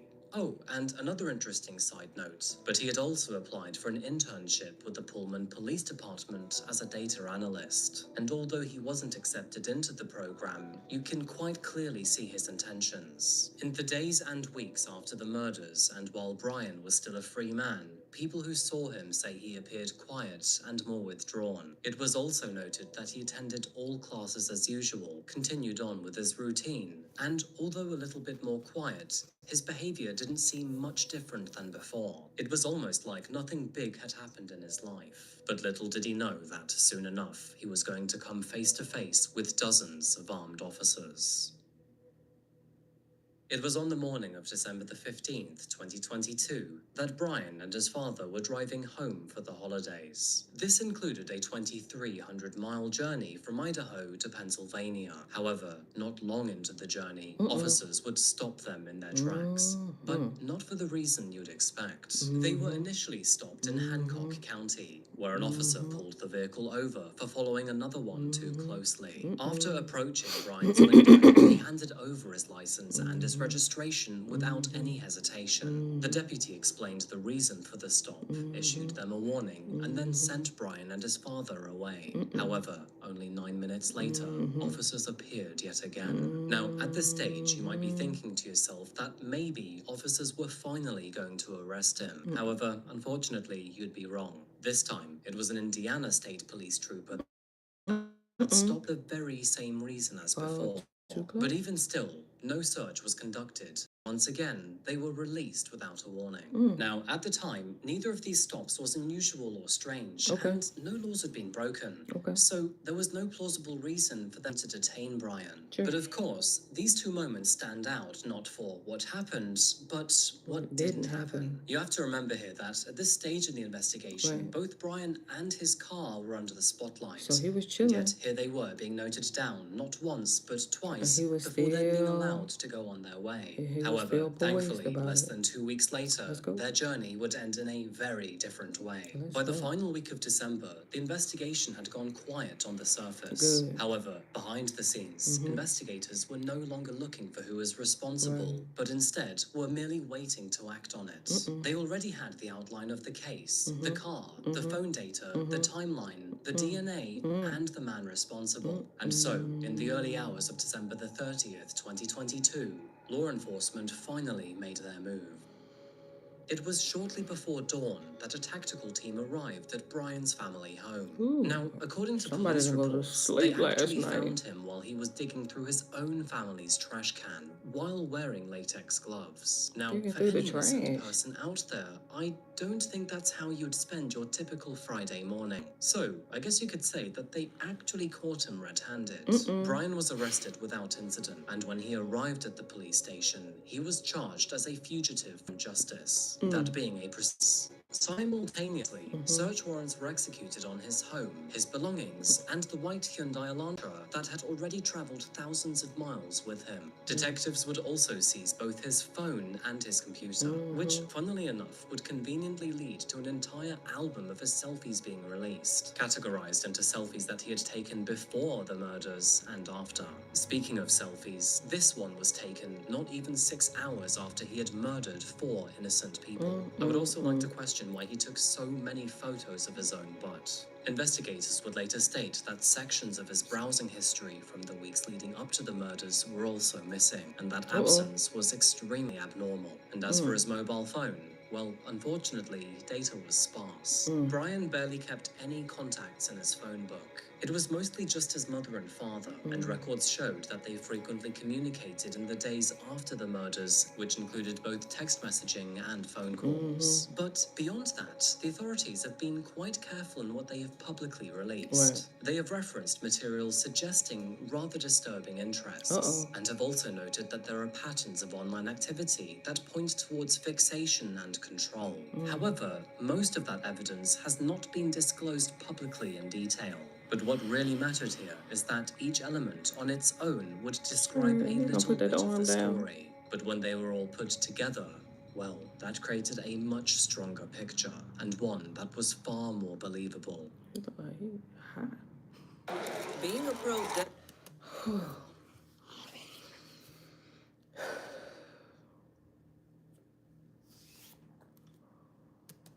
lights. It starts in the kitchen. Where factory chefs. The public's outrage was immediate, and as for Brian's reputation, well, you could say that he's become one of the most hated men in America.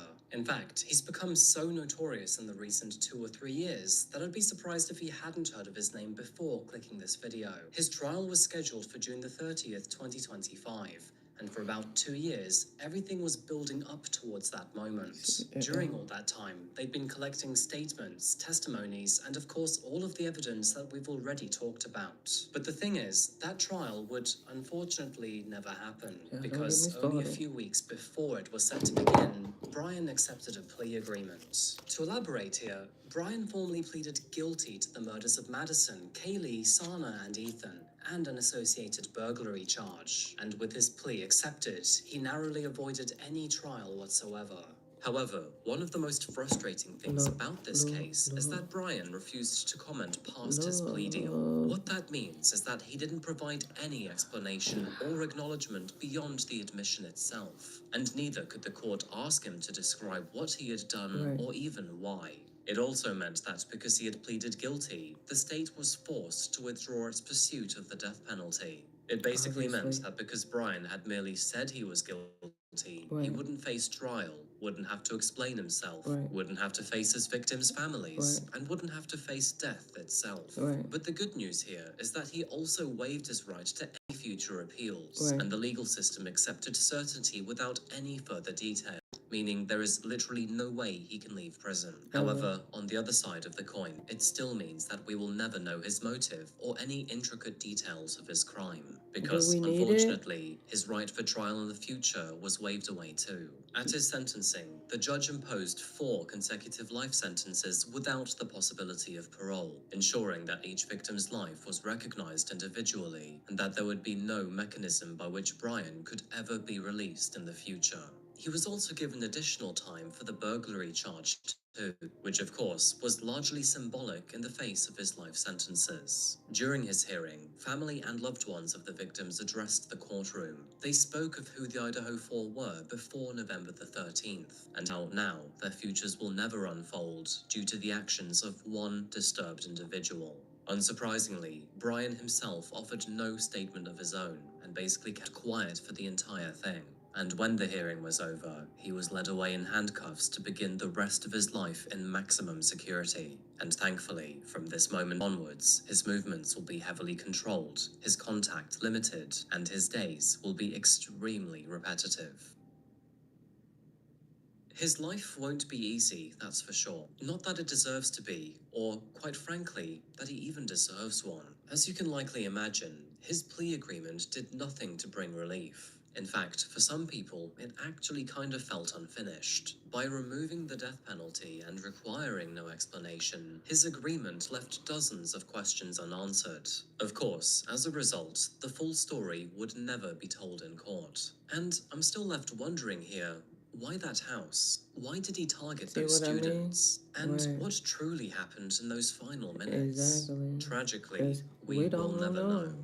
Okay, as far as the factual information goes, this is where the story ends. But before I finish today, I would love to talk about the credible speculation that we've seen. As far as motive or direction is concerned, many people believe that Brian may have been targeting Madison, whose bedroom was located on the 3rd floor. I would like to highlight that there is no proof that the two had any personal relationship or even knew each other. However, Brian's movements do assume that maybe he was targeting her. The reason that some people believe this is that when intruding the property, he bypassed most of the rooms in the house and went straight to her bedroom. It is also the same room where Brian's knife sheath was found. But the problem for Brian is that, unexpectedly, Madison's friend Kaylee was also there at the time, which, of course, would have shifted his actions entirely. Mobile phone data would also suggest that Sana, who was on the 2nd floor, was also awake on her phone shortly before the murders, and that her room sat along the likely path that Brian would have had to take to leave.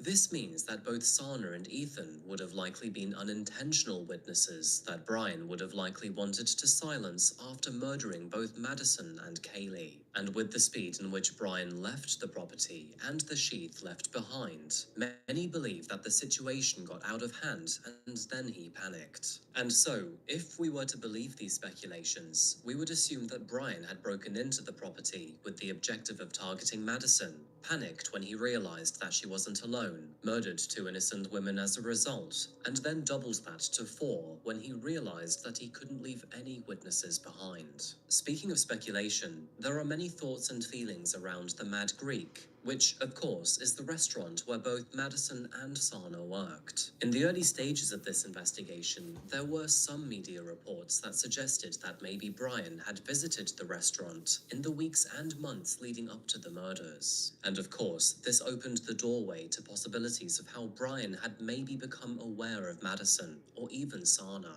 The restaurant's owner has publicly denied recognizing Brian and stated that neither she nor any of her staff ever recall him being there. In addition to this, law enforcement has never confirmed any interaction between him and the victims at the restaurant, and no evidence has ever been released to support the claim either. And so, as it stands, and as far as we know, the whole Mad Greek connection remains unverified. And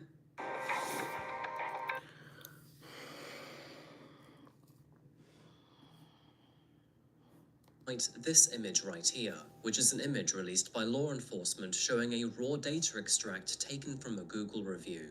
Anyway, that is as much as I would like to speculate, and I'm going to wrap this one up by remembering who the Idaho 4 were, because their lives matter far more than the person who took them. Madison Mogen was more than just a name tied to a case. She was a friend who showed up, a co-worker who made work easy, and a daughter who stayed close to home even when she was planning her future. Family and friends alike miss her tremendously, and the void that she has left behind will likely never heal. This is the same for Kaylee Gonzalez, who was a true friend with an honest path ahead. Right. She had plans already forming, a new job waiting, and a life that was only beginning to open outwards. She loved fiercely, spoke openly, and returned to Moscow that weekend for only one simple reason: to lovingly spend time with one of her friends who had become an important part of her life. Sana Knodel was known for her energy and her humor, and her friends remember her for the way that she filled a room without even trying. She balanced work, school, and relationships responsibly, and still made time and space for happiness. Ethan was described as kind beyond measure, and made people feel included without effort. On the night that he was murdered, he was staying with the person that he loved, in a house that he felt safe in, and in a town that always was. As for the house on King Road, it remained vacant for a long time. But over the weeks, and then months, and then years that it remained empty, it basically became an ominous ghost in the area, reminding people and the town of the horrors that it held. Exactly. And so, it is no surprise to learn that, eventually, it was decided to be torn down as a matter of respect. Now, only open ground remains in its space, and it's not clear if anything will ever be built on top again. In the same way that we finished last week's video, I always find it fascinating when a building is left behind, not only for what it stood for before the murders, but also how it transformed in the process. I think in this case, it absolutely was the right decision to demolish the house, because, unfortunately, those four walls have experienced so much pain. And that, folks, is the case of the Idaho 4, at least as it currently stands in January of 2026. Of course, with Brian not sharing much of his own motive or story, there is still potential for more information to come out in the future. We can only hope that he does so to bring closure to the victims' families. Before I go, I'd love to know what you think about this case, because, of course, it is quite the notorious one, so I'm sure you have your own opinion. As always, please share your thoughts in the comment section down below. I really do appreciate the feedback too. And thank you again to ZocDoc for sponsoring this video. Go to ZocDoc.com/coffeehousecrime to find and instantly book a top-rated doctor today. If you'd like to follow me on social media, you can go to my Instagram, Facebook, or Spotify, all under the name of Coffee House Crime. But of course, YouTube is my main home base. Anyway, folks, as you can probably tell, my voice is absolutely shot today, so I'm gonna end it here. I'll see you again very shortly for another video, likely next week. But until that moment arrives, remember to look after yourselves and each other. And of course, stay safe and stay curious. Thank you, and goodbye.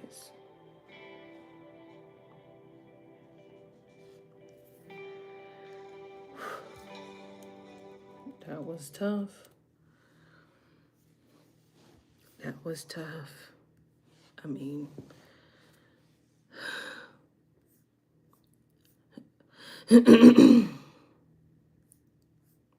see, there's Mike over there. Yeah, he dropped that Friday. Let me give me a second. Let me go on over here to Drewski real quick. Let me go to him. I'm gonna go back to the church one. Oh no, I gotta no, because he was playing music. He playing music, but listen. I think I should have screenshotted it because I caught it when it was like at 300,000. He up to 3.3 million. Let me get me out the way. Let me get out the way. Over there with Travis. Scroll down so we can get his Why are we giving Drewski all this backlash? Why are we? I'm not gonna wrap it up. I'm just trying to figure out why were we giving Drewski all this backlash, because he told the truth about what be going on in those mega churches. Now, listen. Obviously, he ain't talking about just any old churches.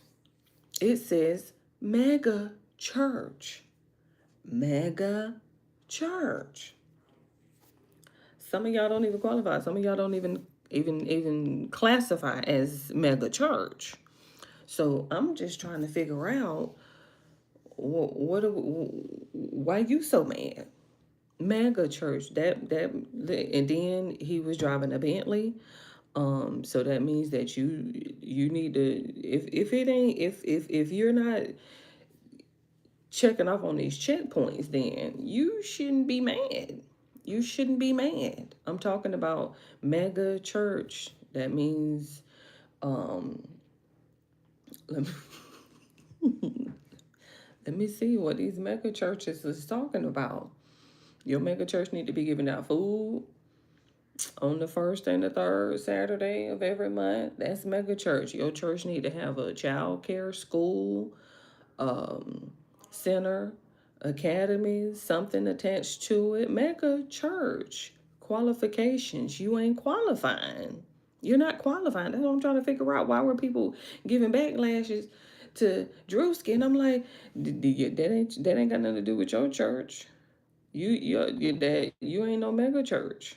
That's not you. He ain't talking about you. Don't get mad. Don't get mad. He only talking about the mega ones. And excuse me, excuse me. Do we need to let him make a part 2? I'm just asking. Do we need Drewski to make a part 2 about the mega church pastors and how they be acting? Cause we can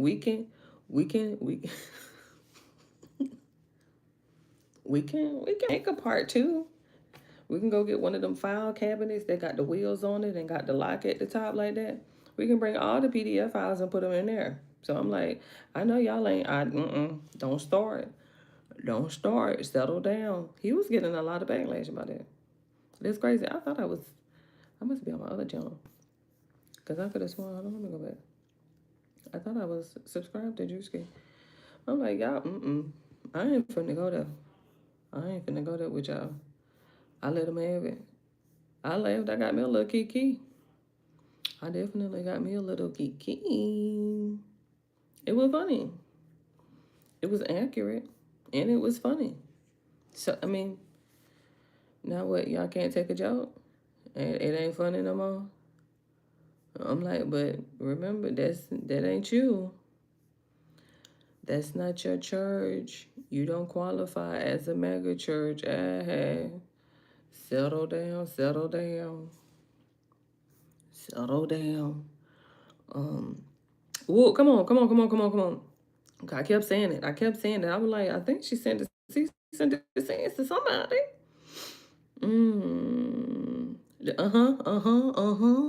What did you say?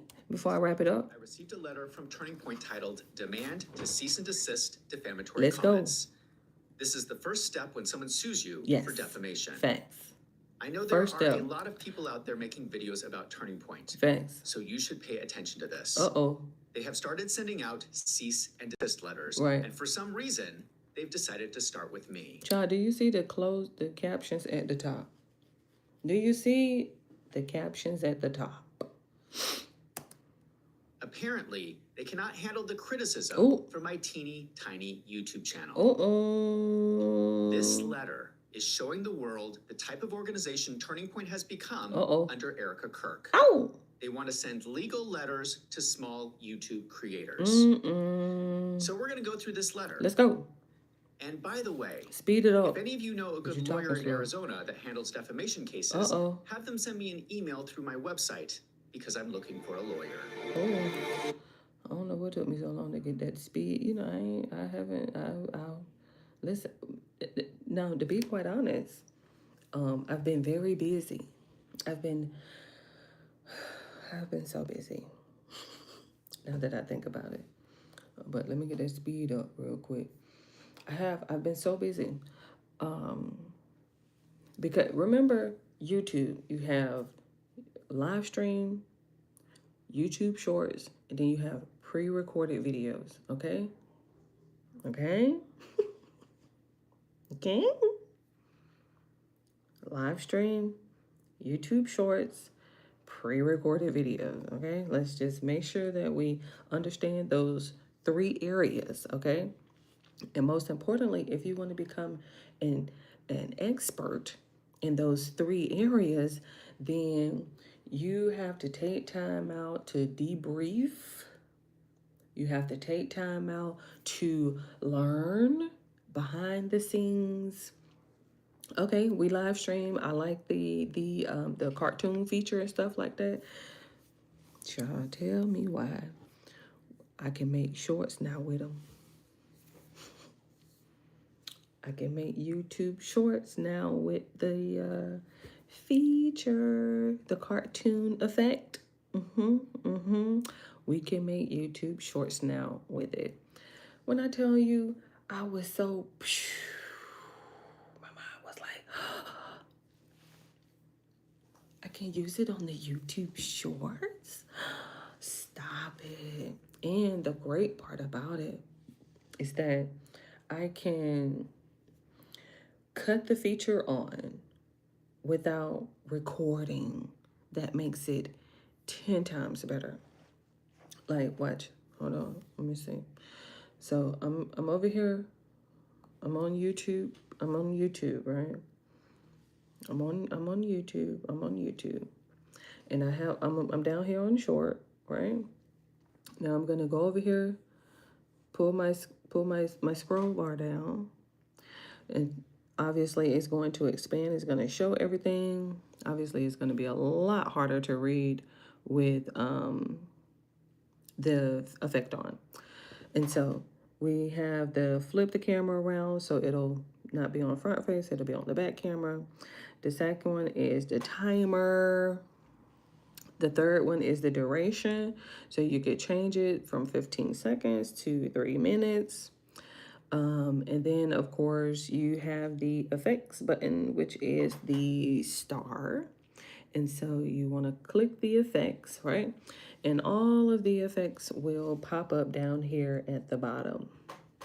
And the great thing about it, because I was like scrolling through them, just looking through them, I mean, is thousands, hundreds, I don't want to say thousands, it's just, I mean, you have the new, you have AI, you have like makeup. I haven't even went through like all of them to like see, because of course, you know me, you know how I do. I go to effects and they have that search bar. So that way you don't have to scroll. You just scroll back over.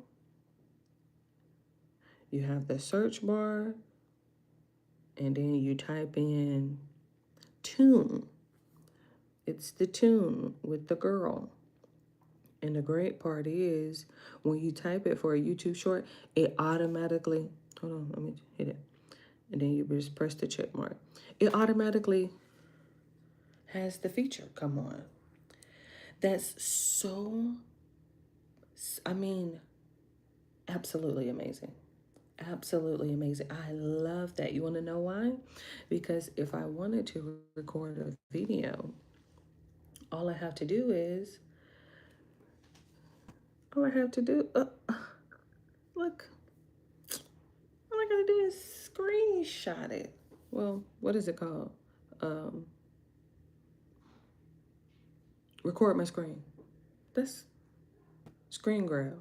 I just gotta screen grab it. All I gotta do is screen grab it. I was like, oh, child, I don't even have to make my own, because you know the YouTube short stops at 3 minutes. But if I wanted to make my own video longer than 3 minutes and I wanted to use the effect, all I have to do, make my own little video. Say if we was, you know, going over there, XYZ videos, or, you know, Pornhub, or for the fans only, you know, because we make our rounds. All I got to do is, drop the rope. I like it. I like it. I like it a lot. I really do. I'm talking about, I was just so thrilled at discovering that. Then, of course, I had to make intro videos. I had to make outro videos. I had to make thumbnails because I have to pre-record now that I have the feature. I can pre-record now for the Homeless in Atlanta series. I have the thumbnails for it. I have an intro and I have an outro created now. And so now I can use the feature. I can pre-record the video, and then obviously I'll have to like chain it all together, because that's like pre-record. You know how you want to like tap into each algorithm, the live stream algorithm, the YouTube short algorithm, and then the pre-record algorithm. You want to like sort of tap into each one, feed each one. And so there was that. Oh, intro, outro, things of that such. Make the video long enough to get your watch time hours up and stuff like that. So I have been working. I've just been trying to slow down on the live streams and tap into different areas of expertise so that way I could just learn. And then I also have like a family channel now too. To the letter, Turning Point entities are not looking for litigation. Rather, their interest is in the truth and making sure the public record is accurate. So they are claiming they do not want to sue me. But I view this letter as a threat to sue, and I think any reasonable business person would do the same. Of course. A cease and desist letter is the first step towards a defamation lawsuit. Thanks. I interpret this letter as Turning Point telling me to shut my mouth or they're going to sue me. I do not understand what Erica Kirk is doing. Out of the hundreds of people posting on social media about Turning Point, Why are they targeting me? Mm. Why are they so worried about what I am saying that they're sending me legal letters? I am one of the smallest YouTube channels in my market segment. Who do they think I am? Right. I'm a working accountant with a small YouTube channel. I have no money. I have no power. I Mm-mm. have no influence. I don't know how much money they think they're going to get from suing me. All I have is the truth. And I'm not going to stop speaking the truth because Erica Kirk doesn't like it. The one good thing about a lawsuit is that everything will be out in the open. And Turning Point will quickly find out that I have nothing to hide. The letter came from a lawyer named Paul Edgar Harold from South Bend, Indiana. It seems like this is Turning Point's lawyer. I looked him up, and I cannot find that he has been admitted to the State Bar of Arizona in order to practice law in Arizona. So I'm not exactly sure how he's going to sue me in Arizona, but maybe he's working with other lawyers. In the letter, they order me to, please confirm that you will publicly correct your false statements immediately. This is not what I was going to talk about this week, but Turning Point is demanding that I communicate their statements publicly. So here we go. They include a whole list of statements they claim are false that I have made in my videos about Turning Point. Let's go. Now, I'm not interested in spreading false information. Right. So I'm glad that Turning Point reached out to me because if I said something wrong, I am happy to correct it. So let us go through the statements where they have a problem. Okay. And you're going to want to hear this because some of these are wild. Of course. On November 16th, I posted a video called Bombshell, Did Turning Point USA Commit Fraud? They say these are false claims. Charlie Kirk ordered a Doge-style audit that was never conducted. Here's my first problem with this letter. They do not include the actual quote that I said in the video. This is a paraphrased statement of what I said, and they are saying that the paraphrased statement is a lie. You have to tell me exactly what I said that was supposedly a lie. Right. And they do this through the whole letter. Classic. Hey guys,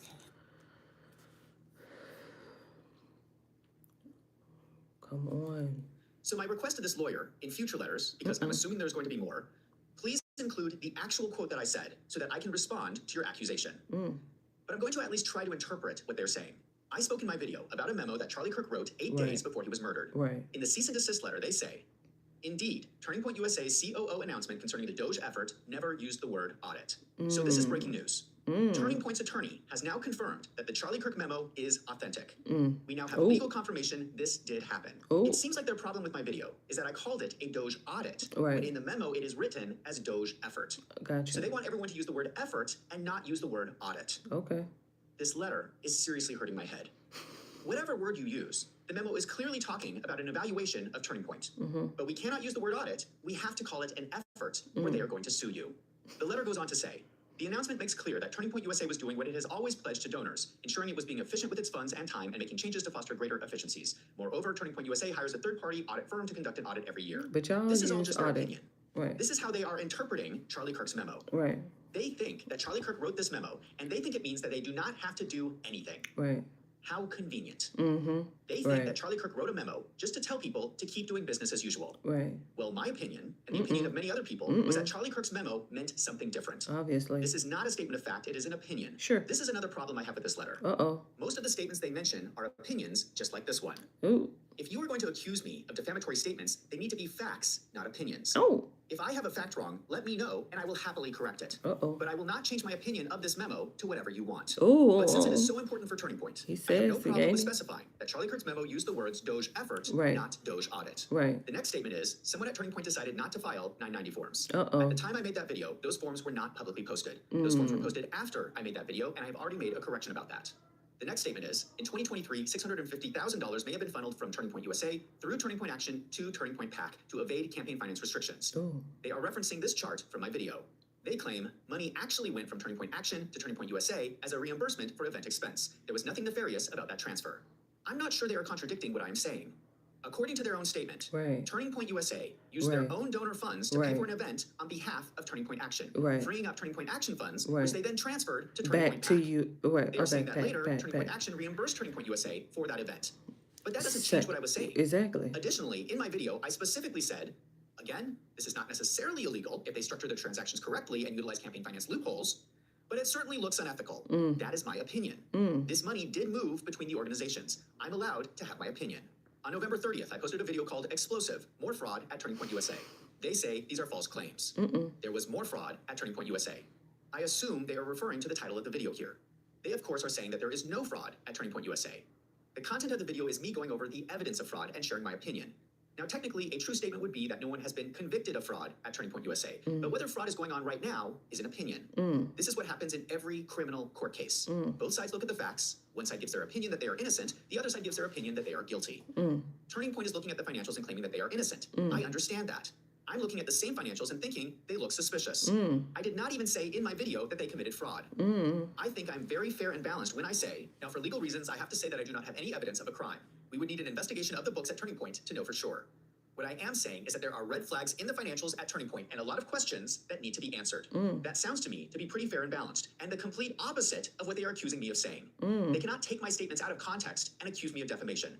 I have the right, as a journalist, to report on Turning Point's financials. Their opinion that they have not committed fraud is just an opinion. My opinion is that it looks suspicious.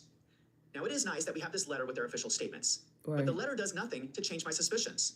It does not address most of my questions. Instead of answering my questions, it is the precursor to a lawsuit unless I change my statements. That does nothing to reduce my suspicions. For the sake of avoiding miscommunication, I can change the title of the video if that makes them more happy. I already changed it from More Fraud at Turning Point USA to More Fraud at Turning Point USA, allegedly. The next statement is that America's Turning Point had ghost employees. The letter explains, America's Turning Point had 80 employees in FY23 and 108 in FY24. There was, however, an inadvertent error in America's Turning Point filing, which failed to note these employees, and America's Turning Point is in the process of rectifying that inadvertent error. So I was right. You was right. There was something wrong. Exactly. They did put incorrect information on the 990 form. For the there were missing employees they were not reporting. They have confirmed it. And just to be clear, this was not some minor mistake. This was around 80 employees that were somehow missing. Their complaint is that it's not correct to use the term ghost employees. I don't know if I necessarily agree with that opinion, but that is their position. I find this incredible. How are they going to sue me for this? They admit that I am right, that the employees were not reported correctly. They don't like the wording I used. How is that defamatory? The next statement is that donations to Turning Point Action increased from $10.7 million in FY23 to $27.2 million in FY24, and suggested that Tyler Boyer may have been recruiting these donors away from Turning Point USA to undermine MAGA and benefit himself. Again, this is not exactly what I said, and I find their paraphrasing of my statements a little silly. They are claiming that Tyler Boyer never tried to undermine Charlie Kirk in any of his decisions. Tyler Boyer never tried to benefit himself in his role at Turning Point. I find those claims a little excessive. What I actually say in my video was sharing my opinion on the financials, which I'm allowed to do. When you see Tyler Boyer's organization growing so much faster than Charlie Kirk's organization, that looks to me like a corporate takeover from the inside. That is my opinion, which I'm allowed to have. Now, of course, I cannot know what is going on inside Tyler Boyer's mind, but that's not what I said in my video. I was not speaking about his state of mind or his motivation. I do not know that. He funny. Like I said, if you win, we'll fly to He's Asia. funny, ain't he? If I win, we'll fly to Paris. I keep forgetting to make my Just Tai Chi walking before Christmas. What is Guess it? who won? It's not a live highlight. What is it called when I clip it? It's a clip. It's a clip. I call it a clip. Letter goes on to explain that donors naturally direct more money towards election activities in election years, especially to organizations like Turning Point Action that can engage in lobbying and political activity during election years. Accordingly, you are wrong to assert that the increased donations to Turning Point Action evinced any sort of wrongdoing on Mr. Boyer's part. So their explanation is that all the changes in the financials can be explained by the election. That is their official explanation. I do not believe it, and that is my opinion. On December 7th, I posted a video called Top 10 Clowns of the Year. In this video, I called Turning Point my #1 clown of the year. I talked about the now infamous interview with Turning Point's chief security person talking about the day that Charlie Kirk was murdered. I point out the massive contradiction where he says they were not allowed to fly drones. Then I show the interview with Frank Turek where he says he was watching drone footage with Charlie Kirk. This part is breaking news because I'm not aware this has ever been discussed. The lawyer in this letter says the following. There was no discrepancy. UVU prohibited Turning Point USA from flying drones for security purposes during the event, but did allow a Turning Point USA media production drone to briefly fly over the location before the event to collect limited B-roll footage. First of all, how could this be defamatory if I had no idea about any of this? Exactly. Second, I find this explanation absurd. Oh. You are telling me that the security team was not allowed drones, but the media team was? Right. That is the official explanation from Turning Point's lawyer. My honest opinion is I do not believe that. But if that did happen, that is really silly, and it may have cost Charlie Kirk his life. Exactly. On December 14th, I posted a video called Tim Pool Rants about Turning Point. They say these are false claims. Asking whether money sent to 110 LLC was to bribe Jay Kaufman. Again, that's not exactly what I said. They are complaining that I'm not allowed to ask questions. Right. I cannot ask questions about the 110 PO LLC. box. I cannot ask questions about Jay Kaufman. I think those are fair questions to ask, given that Turning Point sends them millions of dollars as one of their largest independent contractors. This is America. I'm allowed to ask questions. But I think it is fair for Turning Point to also state their official position. They claim Turning Point contracts with 110 LLC for legitimate services. The money you ask about is spent on marketing and advertising services. Any claim that it is a bribe is false. The second statement is asking why America's Turning Point lists its COO, Tyler Boyer, as an independent contractor. Again, they are saying I'm not allowed to ask questions. Right. Does Turning Point see the irony in this? They don't. Charlie Kirk died under a tent with the slogan, "Prove me wrong." Oh. His whole college campus tour was about asking questions. Mm-mm. And now Turning Point is sending out legal letters to small YouTube channels accusing them of defamation for asking questions. I was asking the question why their COO is an independent contractor. I think that is unusual. That is my opinion. Turning Point is now stating their official position. America's Turning Point lists its COO as an independent contractor because his substantive role for America's Turning Point is more in line with the contractor classification. So this is new information. Now we know Turning Point is intentionally doing this. Right. This is not a mistake. They are intentionally classifying their COO as an independent contractor, which means they are not withdrawing payroll taxes to send to the IRS. Now, if I were their CFO, I would not do this. But for some reason, their CFO, the politician Justin Olson, has determined with all of his accounting expertise that this is the best way to classify their employees. Whatever the reason, this is Turning Point's opinion about an IRS classification. It is not a statement of fact, and I'm allowed my own opinion. The letter also states, more generally, you have accused the Turning Point entities of being shell companies. This too is false. They are arguing about what can be defined as a shell company. They don't want anyone to call Turning Point's multiple organizations shell companies. Personally, I do not agree that it is an incorrect use of the definition. Turning Point is moving money between organizations like some kind of shell game. A shell game is a classic street hustle and magic trick. So in my opinion, I think it would be appropriate to call them shell companies. Right. But if Turning Point is so upset about the word shell company, I have no problem calling them something else from now on. On December 28th, I posted a video called Shocking, Turning Point Fraud Gets Worse. They claim you recklessly repeated many of the previously described falsehoods and again directed viewers to the home address of Mr. Boyer, which has resulted in threats to Mr. Boyer's safety. Let me explicitly state that I condemn any violence, any threat, any harassment being sent to any employee at Turning Point. Do not even harass them on X.com. Do not retweet at them. Do not send them angry messages. Keep your comments in my comment section. Just for the record, I will repeat what I have previously said. And I have to tell people, please do not go to Tyler Boyer's house. That is not appropriate. I was in no way calling for violence against Tyler Boyer, and you are absolutely false in claiming that I was. In the video, I blacked out Tyler Boyer's address, which I did not have to do. He put the address himself on a public document. That's not my fault. That's his fault. Don't blame me when I have tried to protect his privacy. So that is the letter. There are more paragraphs of legal language that I skipped, but that is pretty much the letter. Sure. I have to say that in general, most of the things they brought up were nitpicky little things. Sure. Like they don't want me to use the word audit or the word shell company. Right.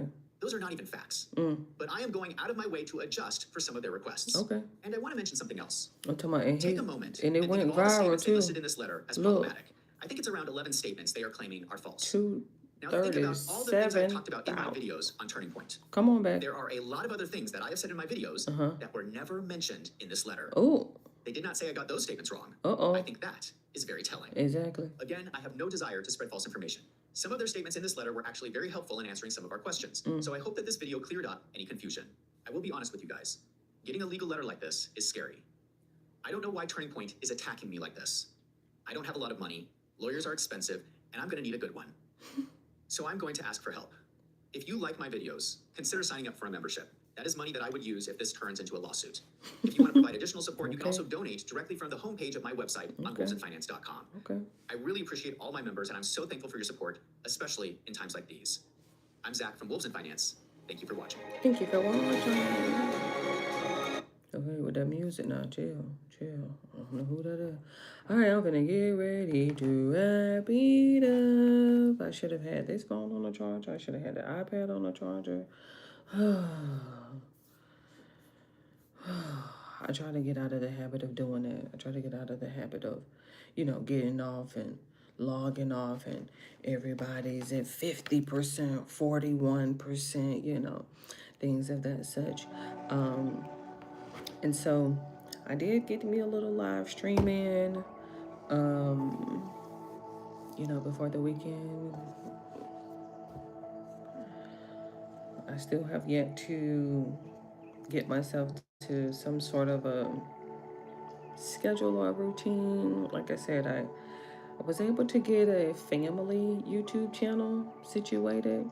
So I have Diary of QLM. That's my mobile channel. That's my personal channel, like my own personal channel. And then of course I have Mrs. Mind Games, which is my algorithm, basically, what I like to watch, what I enjoy consuming, things of that such.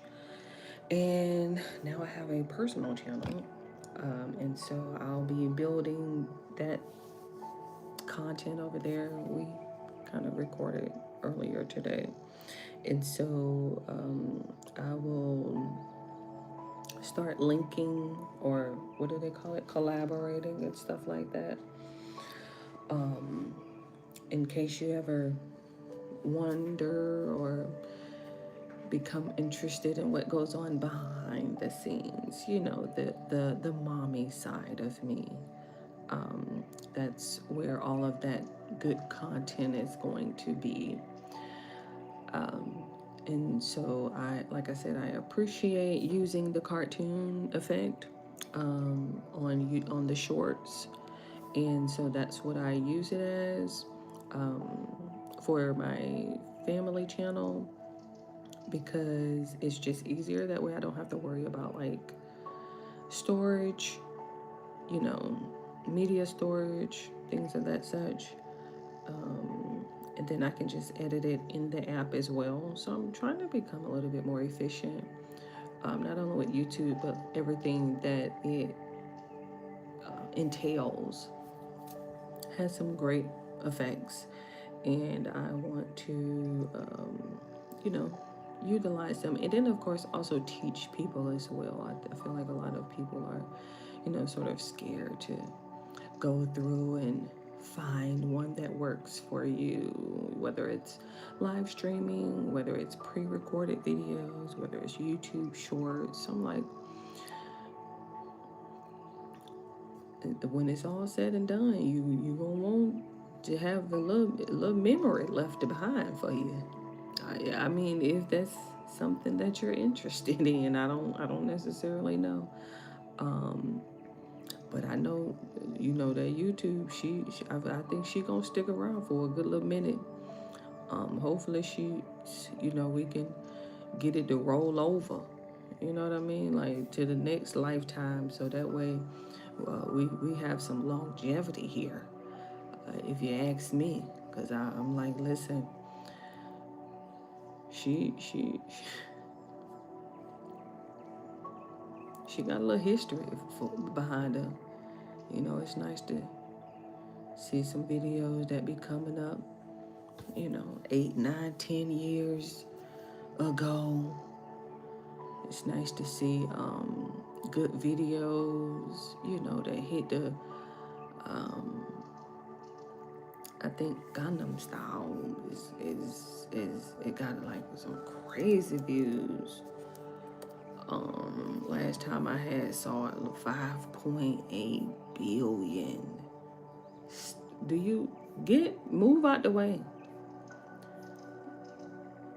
5.8 billion. What are you talking about? Like what? 13 years ago. 13 years ago, Gangnam Style. 5.8 billion views. Stop playing. Stop playing with that YouTube.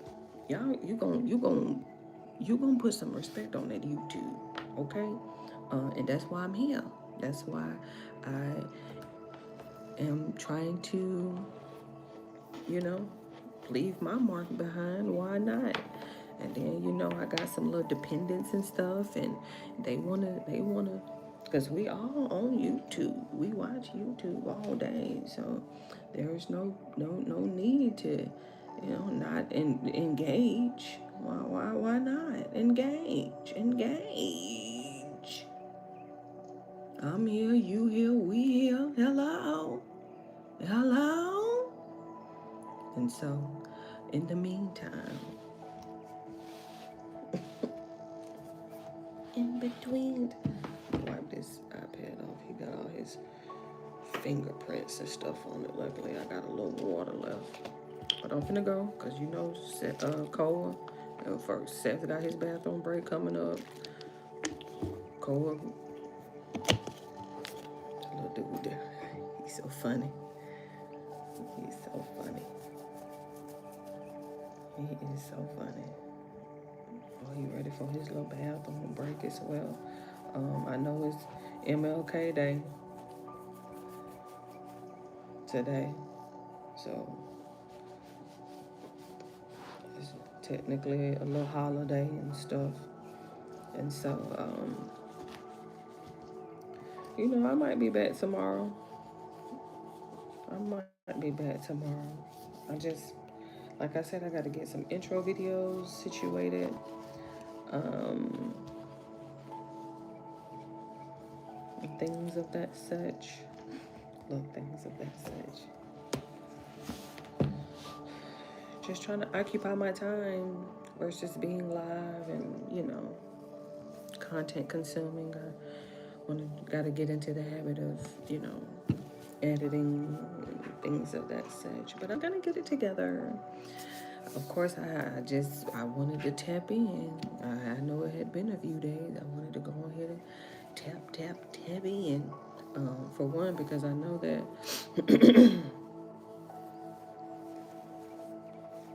And then I didn't even get back over there to Jimmy.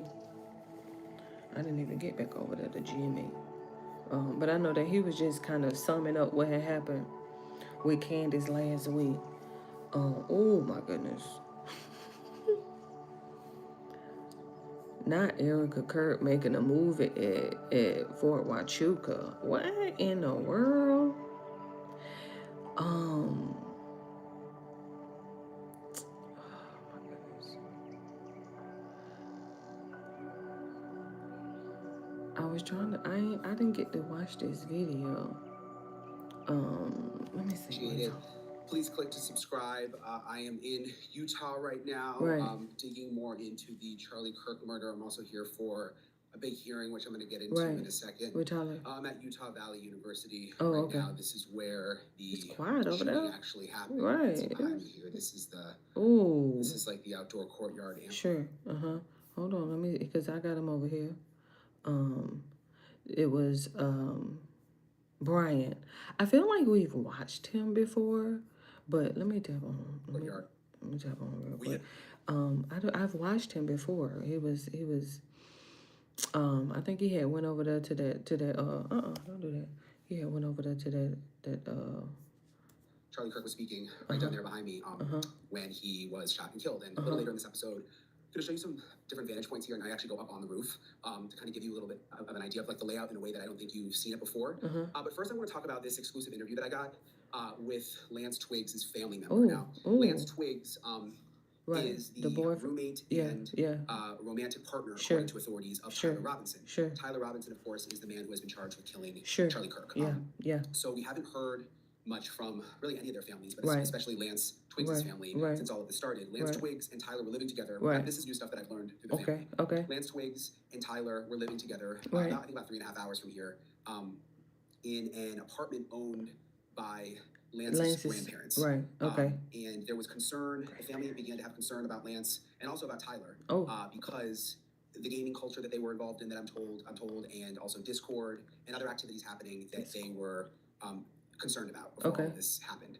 Lance, by the way, let me just be clear, Lance has not been charged with a crime. But Lance, if you guys probably remember, Lance is the person, according to authorities, who Tyler Robinson was immediately texting right after the shooting here at UVU. And he lived with Lance. So after this happened, I had my bonnet on. I'm finna get ready to get up out of here. That he's been cooperating and that Lance has in the investigation, and we believed initially that he was like almost in something similar to the witness protection program. And I have now confirmed that Lance did have FBI protection at one point, but no longer does. And I am told that the family retained a lawyer. Lance retained a lawyer, and then he no longer had FBI protection, and right now he has moved out of state and is no longer in Utah. So that's one of the new things I learned. I want to play a full interview with this family member who spoke with me. I started talking to her a while ago, and sort of just built up this relationship with her. Obviously, you guys know I do all my checks behind the scenes to make sure people who are who they really are. She's actually not the only person in the family who I've spoken to. She agreed to let me use her voice. She wanted me to sort of silhouette her face, just because a lot of these family members have been getting threats, and you can imagine what that's like behind the scenes. So she wanted to be protected somewhat in that way. But I want to play you a little bit of what she told me. Come on. A lot of new stuff in there when it comes to I saw it yesterday, and I was like, "Ooh, I'm going live tomorrow." This is my interview with her that played on News Nation. Go. Super smart. I mean, Lance was, I do know that, and I remember, he was a concert pianist. Like his talent for piano music was off the charts. Like not normal. It was very impressive. And that's kind of what I've heard about Tyler, is that he was just so smart and it's just a shame that these kids had so much potential and such a bright future. What do you think changed? I don't, and then being as antisocial as they were, from my understanding of playing these games and being a part of this Discord group, it just they didn't seem like they were in a real world. Text messages between Tyler and Lance, where they're texting after the event. Sure. A lot of people find them unusual. Yeah. The world that they were in, like this gaming world, like that was a normal way that they kind of spoke, that this wasn't an abnormal. The way they spoke wasn't abnormal. There have been a lot of questions about where Lance is now, whether he's in the FBI protection program. It's been a big mystery. He kind of has disappeared. Yeah, my understanding was for the first few weeks, because there were so many threats against his family that and him, that they had. My understanding is they did have a little bit of FBI detail, and they kind of moved around a little bit, but they're not anymore. He's with his family. Will he still cooperate with the investigation, from what you know? I don't know. When I first found out about how he was taken in and talked to by the police, I know that they said that he was very cooperative, but they had to go get him and bring him in. He didn't voluntarily go in and say, "Hey, I heard about this and I have some knowledge." He had to go in. Then he handed things over when they asked for him, but he didn't give up any information until he had to. There are so many theories out there, and I'm sure you've seen them. People think What she mean by that? or another government was involved. I mean, you're kind of in the middle of this. How confident are you that police have the right guy, Tyler Robinson? 100%. They have the right guy. So I've shown you guys this before a while back, but I just want to show you again, because one of the main questions that I get is, how did Tyler Robinson allegedly get up on the roof? Right. Was it difficult to make the shot? Was it hard for him to get up there? How did he do it? So I just wanted to show you. Did you hear what she just said, though? She said it so definitively, like, oh, yeah, no, hey, listen, yeah, they got the right guy for sure. I'm like,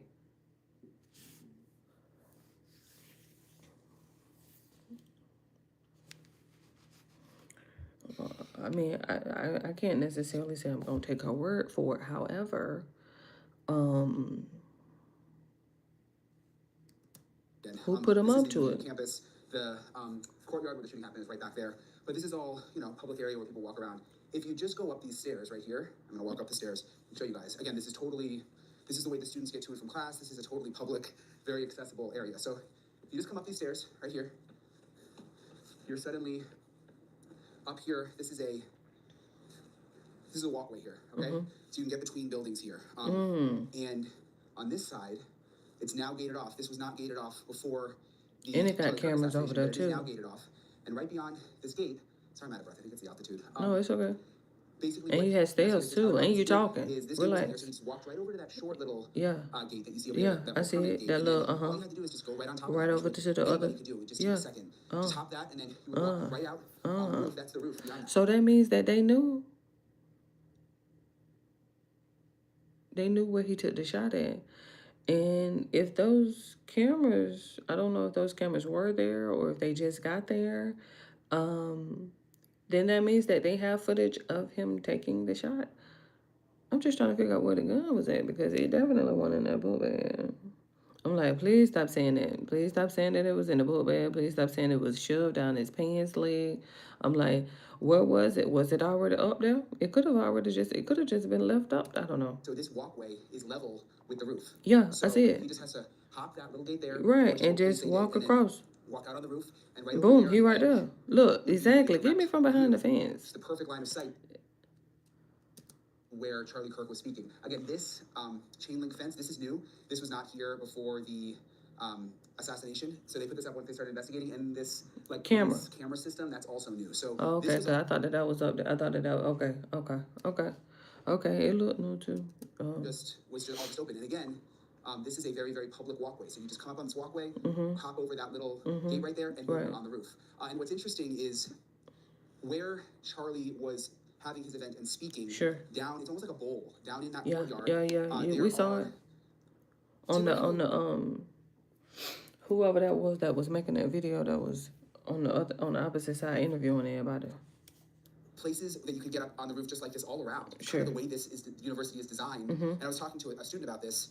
Is there's a lot of walkways up above on the roof line. That's how they designed it for students to get in between their different classes. Just in like this buildings, right. Right. And that's The breeze walks. That when all of this first happened, and everyone was like, "Oh my gosh, how did he get up on the roof?" And there was sort of this national dialogue about how he got on the roof. Then all of the students here were like, "We can't believe people are even wondering about this because it was so easy." Just how it was so easy to get up on the roof, and that just kind of shows you that that it really was. So to get up there, it was so easy. He just walked down this public walkway, went over that little fence. To get down, this is the area over here where he jumped down, according to investigators, and then ran back into this little. He got a good angle because the camera. Back here. The camera that we saw. Okay. Why he decided to jump down on that side himself versus just coming easily the way that he did before and blending in with everybody. Interesting.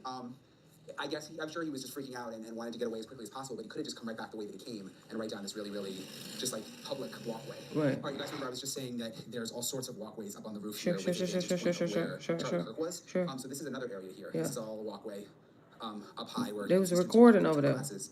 And again, if I turn this way, that right there is where Charlie Kirk was when he was shot. It was on the other So side. Well, this same entire walkway, area but on you the could other have been side. standing, Yeah. This entire area you could have been standing. I mean, Yeah. from a security perspective, it really was just a terrible, terrible situation because Yeah, it was a lot of roofs. Again, I'm technically on the roof, but Right. the roof is a series of walkways Right. at Utah Valley University. Look at that The piece of students, hair. they've created walkways on the roof. Yeah. So And it's a lot of them. I think that is something that people don't understand when you just watch the story. Because it's unique. I haven't really seen a college campus like this. Again, these are all walkways, and they are on the roof of the building. So again, come over to this edge. You could have been right up here. That's right where Charlie Kirk was standing. Bingo, yeah. And there were a ton of places that someone could have perched themselves. It just so happens that Tyler Robinson was up on that building right there. So I hope this gives you guys a little bit of perspective. Again, because I don't think people realize sort of the unique layout of this college campus. Right. So I want to go over with you guys the other component of what's new here, which is this hearing that is going to be happening Sure.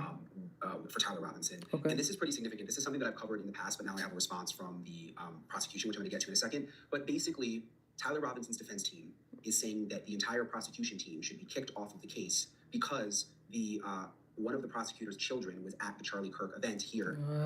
Conflict of interest. Come on. You should have seen that coming, honey.